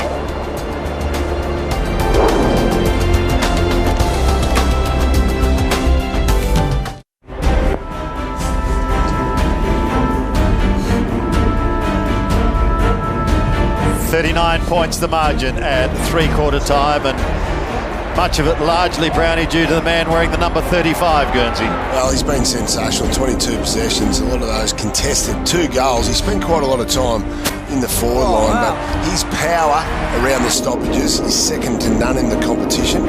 He's able to break away. He's obviously helping Joel Selwood a lot in this game and going forward. Selwood's had 26 possessions as well. Spent a fair bit of time in the forward line as well on Daniel Merritt, able to kick some goals. He's very versatile. You know, arguably this guy's had the biggest impact when he's moved to another club of any of the great free agent signings. So his impact on this city is amazing. Thank you, Brownie. Tommy Ruggles is an interesting player. He's picked up 14 disposals so far today. How have you seen his game, Kingy? It's been fantastic, hasn't he? A 23-year-old mature age recruit from Leopold, who's actually assistant coach down there. So 18 months ago to today is a massive transformation in his life. When you have a look at what he's been able to do today, his intercept possessions across half-back has been absolutely first class. And I think that he's looked calm, he's looked settled. They've found one here. This guy's got a lot of football in front of him. They're looking to replace Thurlow, who's going to miss the bulk of the season with a knee injury. They may look to go smaller from time to time. They've got an ageing back 6, and this guy would slot in quite nicely. I know Derm's labelled him with a well-lived-in head, but he's played fantastic today, and you can see he's 6 intercept possessions, so he's been able to push right up the ground and win the ball back for them high at half-back and done the job that's required deep down back. So I think they've found one here, boys. Fantastic player and a great debut for Tom Ruggles. Yeah, and they need to find one. That was the area of the ground that Geelong are most concerned about, was those running defenders. It's certainly balance their back line. It's balanced them up. Tom Ruggles, especially with young Thurlow missing with a knee reconstruction for the year. It's a great find. There we see Tom Hawkins on the bench after seemingly copping an eye injury. We'll check that out, however. Final term to get underway. And Josh Walker having a run on the ball, giving Stephen Martin a spell. He's had a big day and night. Martin pitched down towards half-forward. There's been a whistle, and it's going to go the way of the Cats. Tell you one thing that's noticeable. Brisbane placed an extra behind the footy here, and Geelong orchestrated it. So Ruggles in his first game is the loose man intercept player. Kirsten goes long, down towards full forward. No mark taken. Blitzhouse was there. Boot to ball is over the line and one behind is conceded. So to explain that, Bell goes behind the ball at one end for Brisbane in the back line. And when you do that, you give away something at the other. So Geelong have to have one extra themselves. And they've orchestrated, not Harry Taylor, not Henderson, no one like that. They've made Ruggles in his first game the one floating intercept player. That says what they think of him. Shows confidence in his kicking because he's not a big man, so he's not going to affect the aerial contest, but he's used the ball really well by foot. Same size as Easton Woods, so he's not small, not huge. He's just that right third man up type, as long as he can keep kicking it well. Lang shuts this down on Harry Andrews. Got it to ground. Cutler. Back to Andrews. Caught by Lang. Didn't get a kick away. Dropped it. There's that, we'll give you the benefit of the doubt decision, Derm, you were asking for. He actually dropped into his punching, spoiling sort of move on the ground before he was tackled. Yeah. How's that? Is that ball or is that not prior opportunity? That's two holding the balls there. Yeah, Scotty reckons too. Oh, and Selwood gets one for too high. So I'll take that, the fans. Another full house here at Simmons Stadium. First of their 8 Simmons Stadium games for the year. Already had a home game against the Hawks at the MCG this year, the Cats, which they won. And Dangerfield's first game here, and hasn't he lit it up? Handball back inside, Blitzhouse, the sidestep to Enright, 50 from goal. Stanley, stand start, bends that a little too much, and it's not going to score. Out of play on the foot. One step, he was 1 metre inside. Watch this sidestep here. Stanley was 1 metre inside the 50, and over the shoulder, he's hit that over the boundary. That's a huge belt. Merritt defends to the outer side. Shackey was a target. Selwood claimed. Poked out the back by Bell, trying to find Robinson. Taylor will mark on centre wing. He'll look to come inboard. In fact, goes backwards to Ruggles. He can come laterally right across the ground. Christensen had to choke him up there. That was terrible. Kick had to be good here, and it was to Reece Stanley. Been impressed by his kicking today, Sandy, Tommy Ruggles. Yeah, Stanley to Caddy. Keeps it in play. Draws the player, then goes over the top to Motlop, who's had a pretty good day. Motlop inside 50 once again. And McCarthy will go short to Kirsten. He thought about going on, but only for a split second. And I know we're harping on Alan Christensen, but at half-back, he sat on the mark. Ruggles faded to play on, and he just stayed on the mark. He had to go and choke that space so it wasn't an easy sideways movement of the ball. He didn't, and eventually he thought, I'm looking stupid here by not going at him, and he went too late. Good spot for Kirsten. He's got 1 from 1 at this exact spot. Well, that's what, in light of what's happening at Augusta this week, I'd call that an Ernie Els. What, are you going to give him another 6 goes at it? So Merritt played the mark. Crowd not enthused by it. He gets under that, that's wide. You got Blitzarm, Stanley, or you got the boundary umpire. Take your pick. It's getting a little ugly on behalf of the Lions, with some of them almost putting the cue in the rack. Duncan. Had a tough day, Dan Merritt, only the 4 possessions, and his man Tom Hawkins just kicked the 4, and it's been a little bit late to get to some contest. Hewitt cuts this off, but Tom Hawkins with an eye problem. Kingy will bring us up to date with that, but he spent some time on the bench now. Ball back in the hands of Gardner to Harwood. Loose handball. Guthrie cut it off. Stanley. Ruggles. Mackie. Blitzarves. Knocked away by Cutler. The big blitz goes hard. Good boy. Caddy goes hard. And they're still hunting here, the Cats. They want a big number at the end of this on their win list. Lewis Taylor takes the mark on the wing. The overlap is there, but it's a little too wide. Shackey. Bell.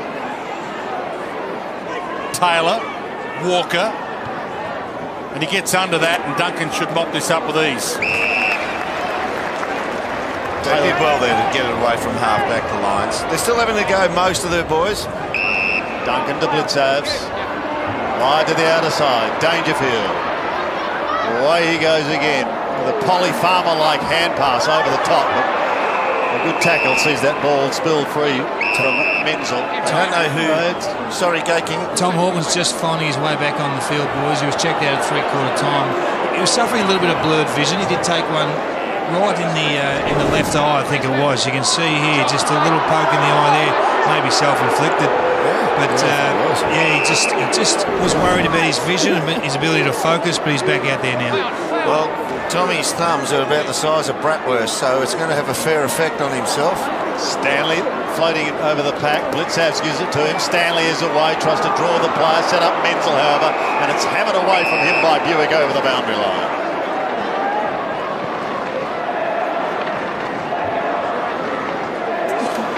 So in reality, Jonathan Brown, looking at the Lions here, it was going to be a hard task, but their small mosquito fleet was going to make a few errors. What's a pass mark? In real terms, suggesting that they've had a go. I think winning the quarter would be nice. I think they've certainly been a lot better than the scoreboard suggests. The margin is 40 points. Kirsten intercepts Merritt and stops his run. So you'd just about be content, not content, but you'd say they've had a dig if they keep it at 40. Trying to handball there, but the umpire's not having none of it. The other thing is, don't go into their shell. Still trying to attack when they do have the ball in their hands. And obviously energy on defence, when Geelong's got the football. But it'd be nice to get some end-to-end goals for the Lions. Just made some mistakes coming through the centre of the goal, but the centre of the ground. They've been positive, but got to remember, Geelong's a formidable opponent down here. And they're a potential top 4 side going forward. Scoring has been a problem, just the one behind so far this quarter. That was to Geelong. Kirsten can add to that now. 47 metres out, directly in front. Goal umpire barely moves. Kirsten gets his first for the evening and his first for the season. Shane Kirsten playing his 23rd game. That's his 20th of his career in terms of goals. Did a wonderful, wonderful job against the Hawks round 1. He took Gibson out of the action zone, led him up to the wing so he couldn't settle the Hawks backline. So he has been a role player, but we're still waiting to see Kirsten come and grab a game by the throat, which the Cats say he can. Yeah, it's his 5th season on the list for Kirsten, so he's been around a while. That's his first goal this year. Yeah. As I said, he did a wonderful job in round 1 against Josh Gibson. But we're still waiting for such huge raps, and the Cats reckon he's got some game-winning ability. We're still waiting to see that unfold. Harwood drives it, but it was a blaze away kick that Enright read pretty well. Although Green makes him fumble it to the ground, did win a free kick. So the Cats will be top 4 on the AFL ladder tonight with a game against Essendon next week. So they have started their season reasonably well, and they've got a good draw, the Cats, for 2016. Positive start, even though they did lose last week. Ruggles came out of the back line again. One thing I've noticed about Ruggles, we talk about kicking actions. In his field kicking action, Ruggles is as pure as you can get. Very small steps. They're quite agile, but they're small steps, and he's beautifully balanced through the shoulder when he strikes through the shoulders when he strikes the footy. Selwood, cockatoo. Henderson, the X-line, of course. He's done pretty well against his old team, even in the 2 lines. The Word Cats haven't done so well. Call it Jasny. Enright, the sidestep, delightful around Bastanak. Still clever, even though he's getting on in years. Selwood, the drop step. Out wide to Menzel. Good description. He put it into reverse, didn't he? And fooled everyone. And Menzel can go the distance here. There's been a player dragged down on the goal line. They've lost it. Going against Lincoln McCarthy on the goal line. Brisbane Lions will get it at half-back. So, not only turned over, but 50 metres as well. Incidentally, you mentioned Enright. He's had 29 disposals. Selwood's had 30. They've been the 2 leaders on the ground. Yeah, it looked really sharp. And Dangerfield's virtually taken out of the midfield to go and rest forward for a while. I got a belief on that relay free kick. The free kick's down in the goal square. The ball's on the back flank, so it goes to where the ball is. That's going to be a boundary line throw.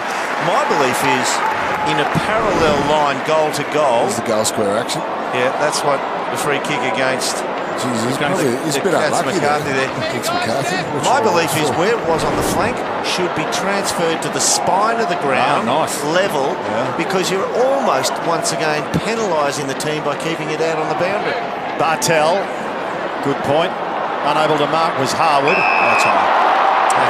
Kirsten again is going to get another opportunity. So you're thinking some players will deliberately give a free kick away wide? No, but it does penalise the team, and if somebody's infringed, you shouldn't be penalised because the other teams, because you might even get to a situation where you give away a professional free kick. Important for Shane Kirsten to keep kicking goals, just to keep his position in this team, keep Vardy at bay. He's doing that at the moment. He just needs to consistently hit the scoreboard. This for his second, directly in front. 45 metres out. This time he's away to the left. Again, Brisbane allowing free kicks in the opposition forward 50. Last week, had 5 goals scored against from free kicks. Again, they've given away free kicks today to allow Geelong players to have that shot on goal. Another area that continues to bug Brisbane Lions is they're giving away free kicks in their defensive 50. Robinson to the back pocket. It works. They're just cardinal sins. Taking some seconds off the clock here. Harwood drives it wide. Josh Walker's down there. Oh, Smith lurking middle of pack. Read that to perfection. Floats one wide, doesn't blaze away. Bartel. A reasonable day at the office as well, Jimmy. A few of the veterans have been very good. Selwood short and he hits him. No free. Play on advantage. Motlop short. Guthrie not the required. He hit the belly of the ball there, straight up in the air. Cockatoo floats in. Off hands, Dangerfield a piece of it. Kirsten a little untidy, but he does block it in. Oh, not untidy at all. It's a free kick. It just dropped into him and holds it up. Well, he's going to blow up here too. Just got to be careful. Another free kick. And shot on goal here for Geelong. You have to take possession for that to be a free kick, though, don't you? Yeah, you can't just drop the hammer down. He's not happy with it. The toys are about to be thrown out. I think they have been. He hasn't got it. He has not got it. Just that's a poor decision by the umpires. He did stop it with 2 hands, but he never really possessed it. Well, he's gone to score on his last couple. That was delightful from the moment it left his laces. I think that's the 3rd free kick that Kirsten has got in this quarter. He's earned in this quarter. I'm not sure he actually earned that one. Geelong 3 goals won from free kicks today. Look at it from this angle. What's Robinson? So Kirsten's got it.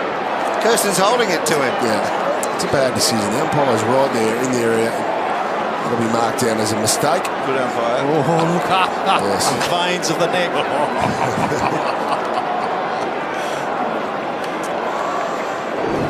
The anger on Mitch Robinson there. We'll go on another one. That face was one that only a mother could love at that moment. Well, he had every justification, really. He wasn't touching the ball. Kirsten was holding it into him. Oh, jeez. And things aren't going their way at the moment. Smith's got a free kick. Second one today. Yep. Christensen came off the back of the square. So he goes towards the 50. McCarthy. Good hand, son. Couldn't complete the mark, at least wasn't paid. Goes again. Tumbles a punt. Which way will it bounce? Dangerfield's free. Yeah, it's coming apart now. Yeah. Well, they give him 5 free kicks in about 6 minutes. Yep. Yeah. But you need your senior players to lead the way. Christensen gives away the free kick for running in too early at the centre bounce, and then a broken tackle on the half-forward flank. It's just not the leadership that this young group require. And Joel Selwood going over to, and a number of other players going over to McCarthy, just giving him a tap on the back, saying, well done. How good was the jump by young McCarthy? Crumbing forward, recognised he had to go, and he had good spring. Dangerfield then for his 3rd. No problems there. And the Cats sailing home here at Simmons. Yeah, have a look at the free kick here. Certainly becoming a real problem for Brisbane over the last fortnight or so. We see the free kick. Darcy Gardner, it's a free kick every day of the week. Obviously, a huge amount of pressure against Dangerfield there. He's so explosive, but didn't need to do that. But Patrick Dangerfield, what a day he's had. He spent a fair bit of time forward in the second half, but his numbers They've been terrific. 25 disposals, 3 goals now, and a lot of contested possession. Getting him out. Tell him to get out of his way too, like all good forwards do, Dean.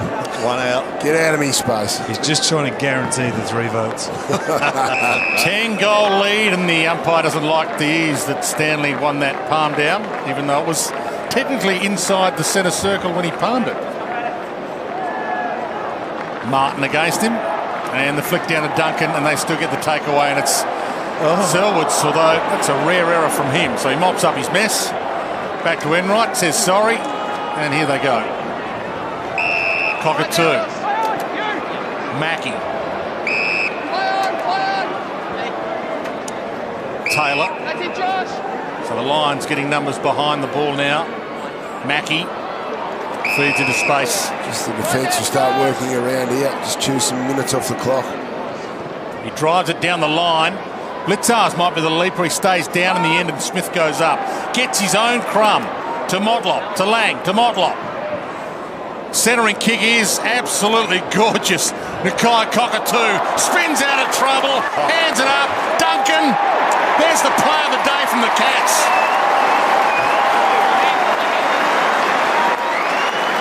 Impressive finish.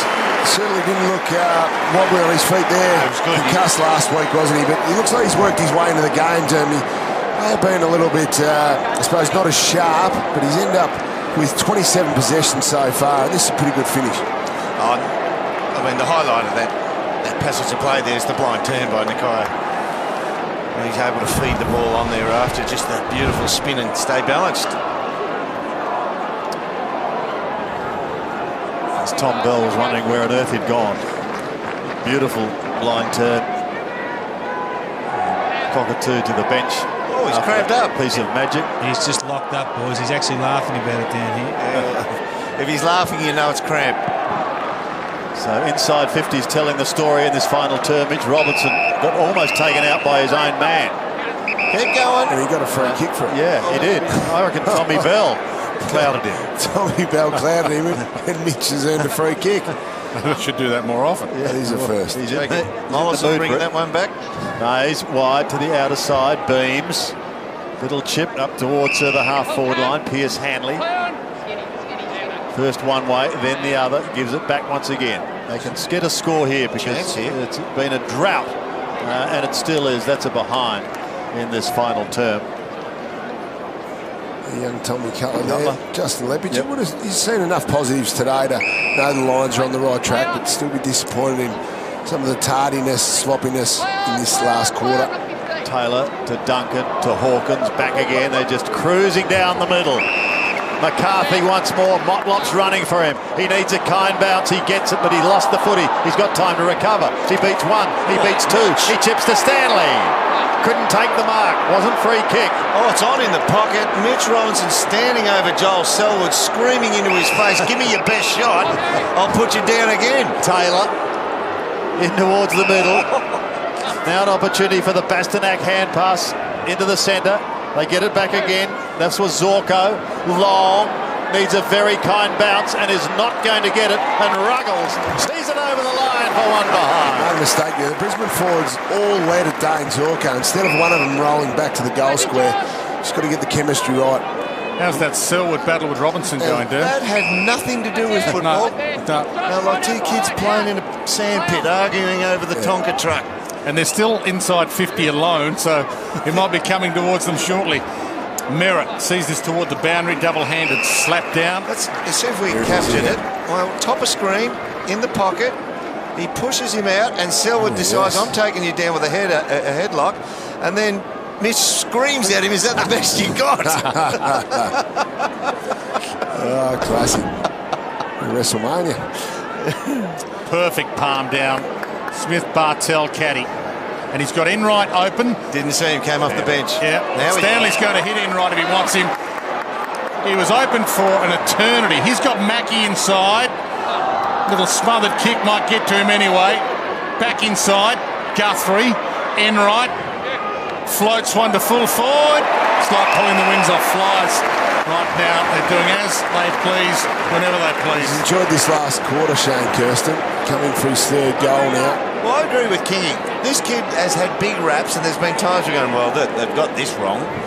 But each time we see him, he does a little bit, and we say, yeah, this kid's got something, but it's never over a protracted period of time. So he really needs the pace to feel on the board and feel good about himself. 3 in the last quarter is going to make him feel pretty good about himself. Yeah.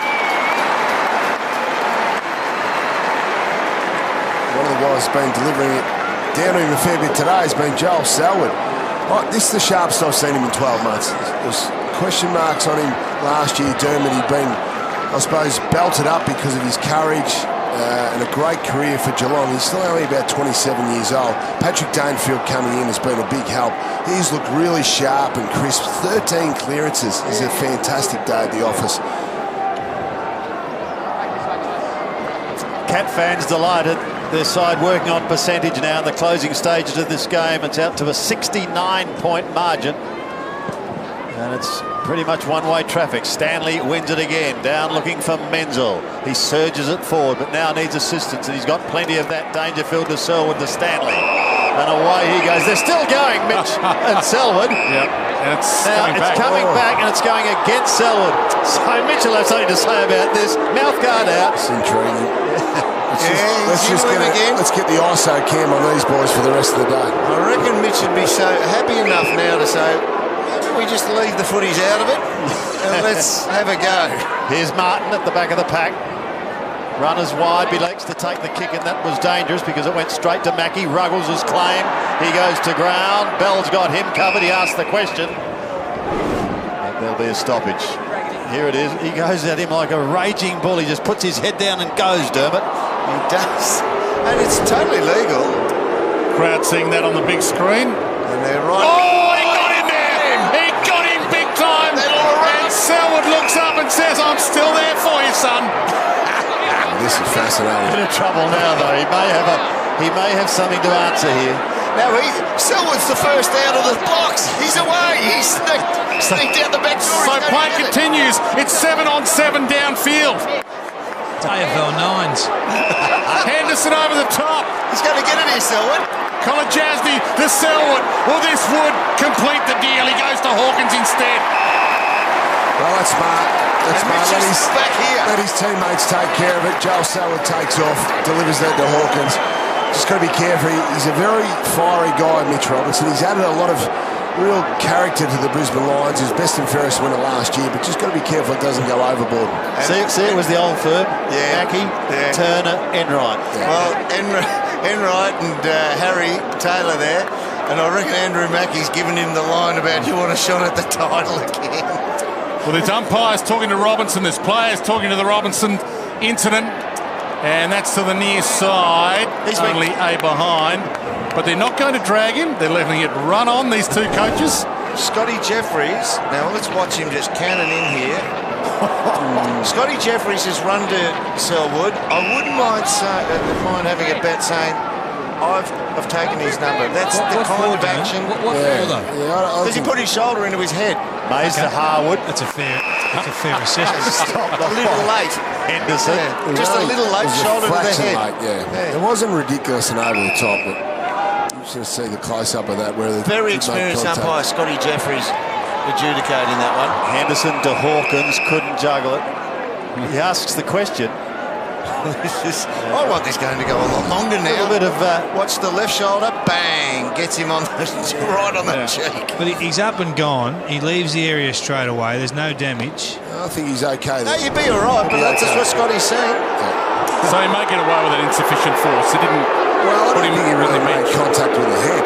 Okay. Yeah. So it shouldn't have been a free then. Knowing the way tribunals go, the question that used to always get asked myself was, did other players come in to remonstrate? They came from everywhere. Well, he's kicked to a 2-on-1 contest. The advantage is going to be paid. Christensen is away, and Taylor now has an opportunity. Goes short up towards Walker, and he takes the mark. I'd love him to kick the goal. He had two real soda shots in the second quarter. Disappointing down. Mitch Robinson's coming from the ground for the rest. Turn him around and send him back out there, Kingy. Take hold of the bench down there. I'd like to see Walker kick a goal here. He's come back to the home the home deck where he started, and he could just to walk away saying, oh, at least I put one major through. 3 goals in his first 2 games with his new club, and I'm afraid he's not going to add to it. His kidney's been off today, Sandy. There's a few misses. He's not really a reasonably accurate shot, but just have a look at all these misses. Again. Yeah, a lot of misses again.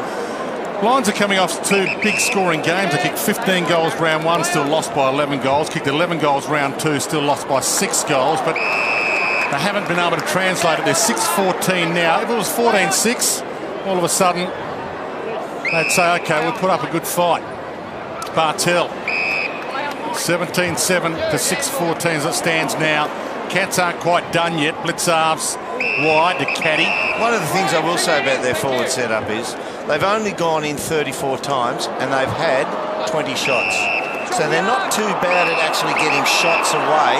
This will come back. We're number one in the competition this year, Dan, for inside 50s converting that to a score, which is a vast improvement in Brisbane. Have been down that area the last few years. Cat's not sure that was a free kick initially, and they're not sure that was 50. And Christensen is going to get one that's going to look pretty good next to his name in the paper tomorrow, given the game that he's played. We've got some Christensen goes back to the ruckman. Okay. Yeah, we've got some pretty experienced umpires out there. This is Jacob Mollison who awarded that 50. Scotty Jeffries, who was adjudicating the Robinson-Selwood hit. So they are umpires with a fair bit of history behind them who probably recognise the moment. This double 50s. Yeah. Probably recognise the moment. We've got to stamp this because this could get out of hand. You've still got 2 minutes and 20 of mayhem to come. Stick around. And I think a fair bit going on too. So Stephen Martin kicks out. I'm not sure whether Shane Kirsten has done his. So here's the free kick. Initial free kick. Drag arm down there. Probably a little bit unlucky there by Corey Enright. But anyway, free kicks there. Motlop throws the ball back. Can't really see what that was for. Oh, no, he's coming. Yeah, he's coming from the side. Darcy Lang can't do that. Oh, yeah, okay. Initially, though, Darcy Lang's allowed to follow his man, but he didn't follow him all the way through. Yeah, but he peeled off and came forward of his man to come to the mark before he came around from attacking side underneath the mark. There's Shane Kirsten. I wonder whether he's done his hamstring or that is just cramp. Just cramp. Smith wins it. Caddy out of the middle. There's been a whistle. More importantly, our man Mitch Robbins is about to come back on. I was about to say, for Christ's sake, get him on, will you? Christensen down towards half forward. And look at McCarthy go in hard, and they've won the ball. There were 3 Geelong players affecting the tackle, and now 50. Well, Henderson would like this at least. Yeah, it's going to bring him all the way down to the 50-metre line just about. We'll give Mitch a chance to get on. So Lockie Henderson with the ball. Still a long way from home. He can go wide to Collar Jasny, who's just outside the 50.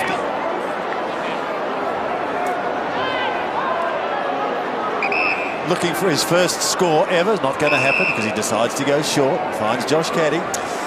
With Ruggles coming in today, there's a chip. Just took his eye off him at the last minute. Did Selwood. So Christensen and co a chance to get out of it, but Duncan's got other ideas. He locks it up. We've got to stop him. Just really saying, with Ruggles coming in today, there's another good user of the footy. Colin Jasny's come in over the last 18 months. He's a good user of the footy. So they're trying to go with the model of kicking is king still in AFL football. You kick it accurately, you're a big show. Gee, that was well done by Smith to Motlop. Check side, that wasn't so well done, but neither was that. Oh, my hat. Dropping it was Andrews. Can he make amends? McCarthy's in trouble. Here's a snap by Bartel to finish the night, and he does. Jimmy gets his first. Been pretty good tonight too, Sandy. Jimmy Bartel. It's his 22nd possession. He's kicked his first. He's been involved in the action quite a bit throughout the night. Playing midfield mainly, and that'll be his position for most of the year, I would have thought. Bad mistake there. Tight mistake by young Harris Andrews there.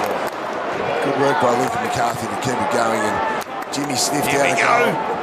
Mitch is on. Let's see what happens here with Mitch.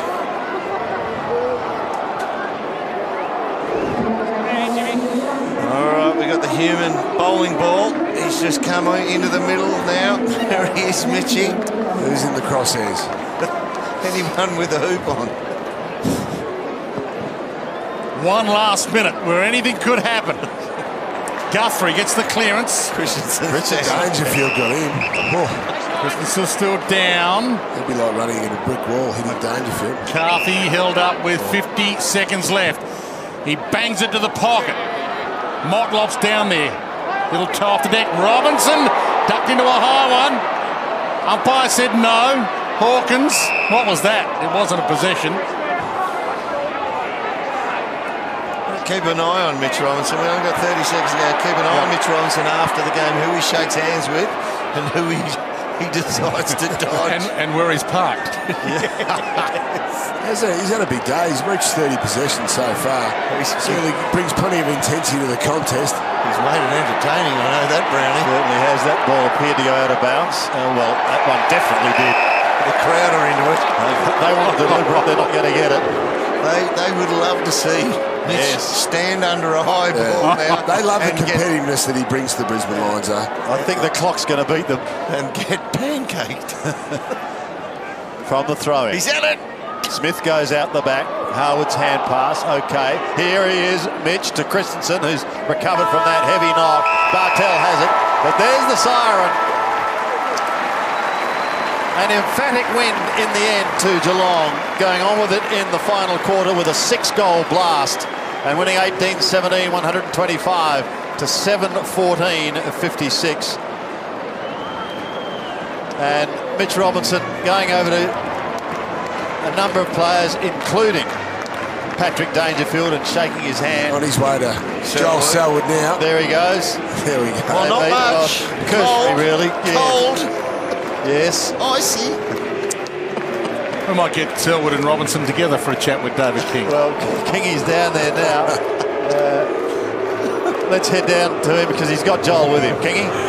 Very entertaining, Joel. That last 10 minutes, you and Mitch Robinson going toe-to-toe was a lot of fun for us to watch. Was it good fun for you? We probably both lost our minds a little bit. We probably lost concentration and, something that we've got to get better at. The end of the game probably wasn't the way that we wanted to finish.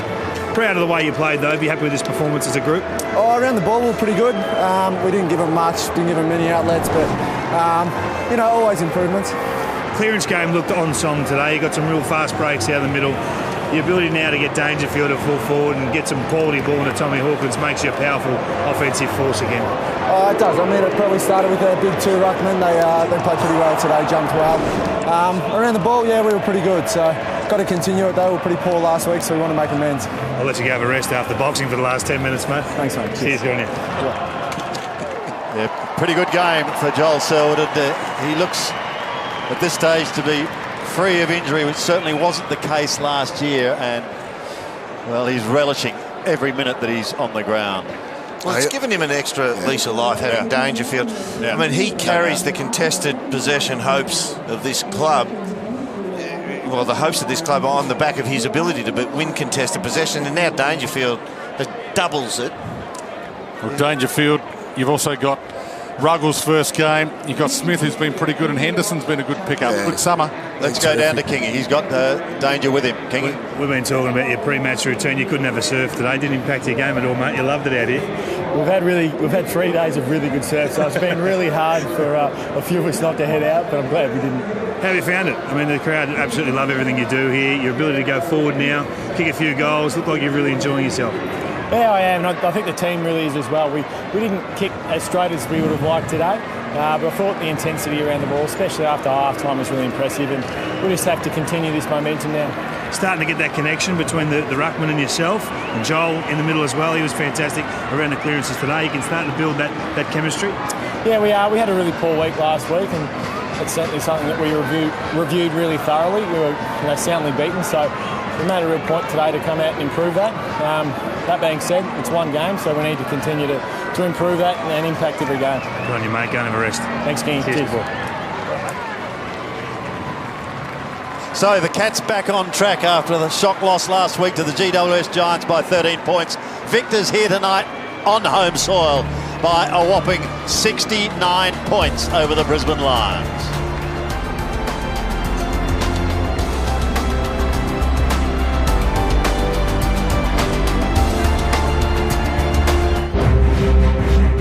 This program brought to you by Bet Live from Sportsbet.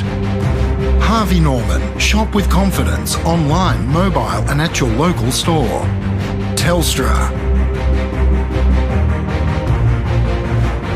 NAB. We're backing Australian business. And McDonald's, cheering for footy's little wins.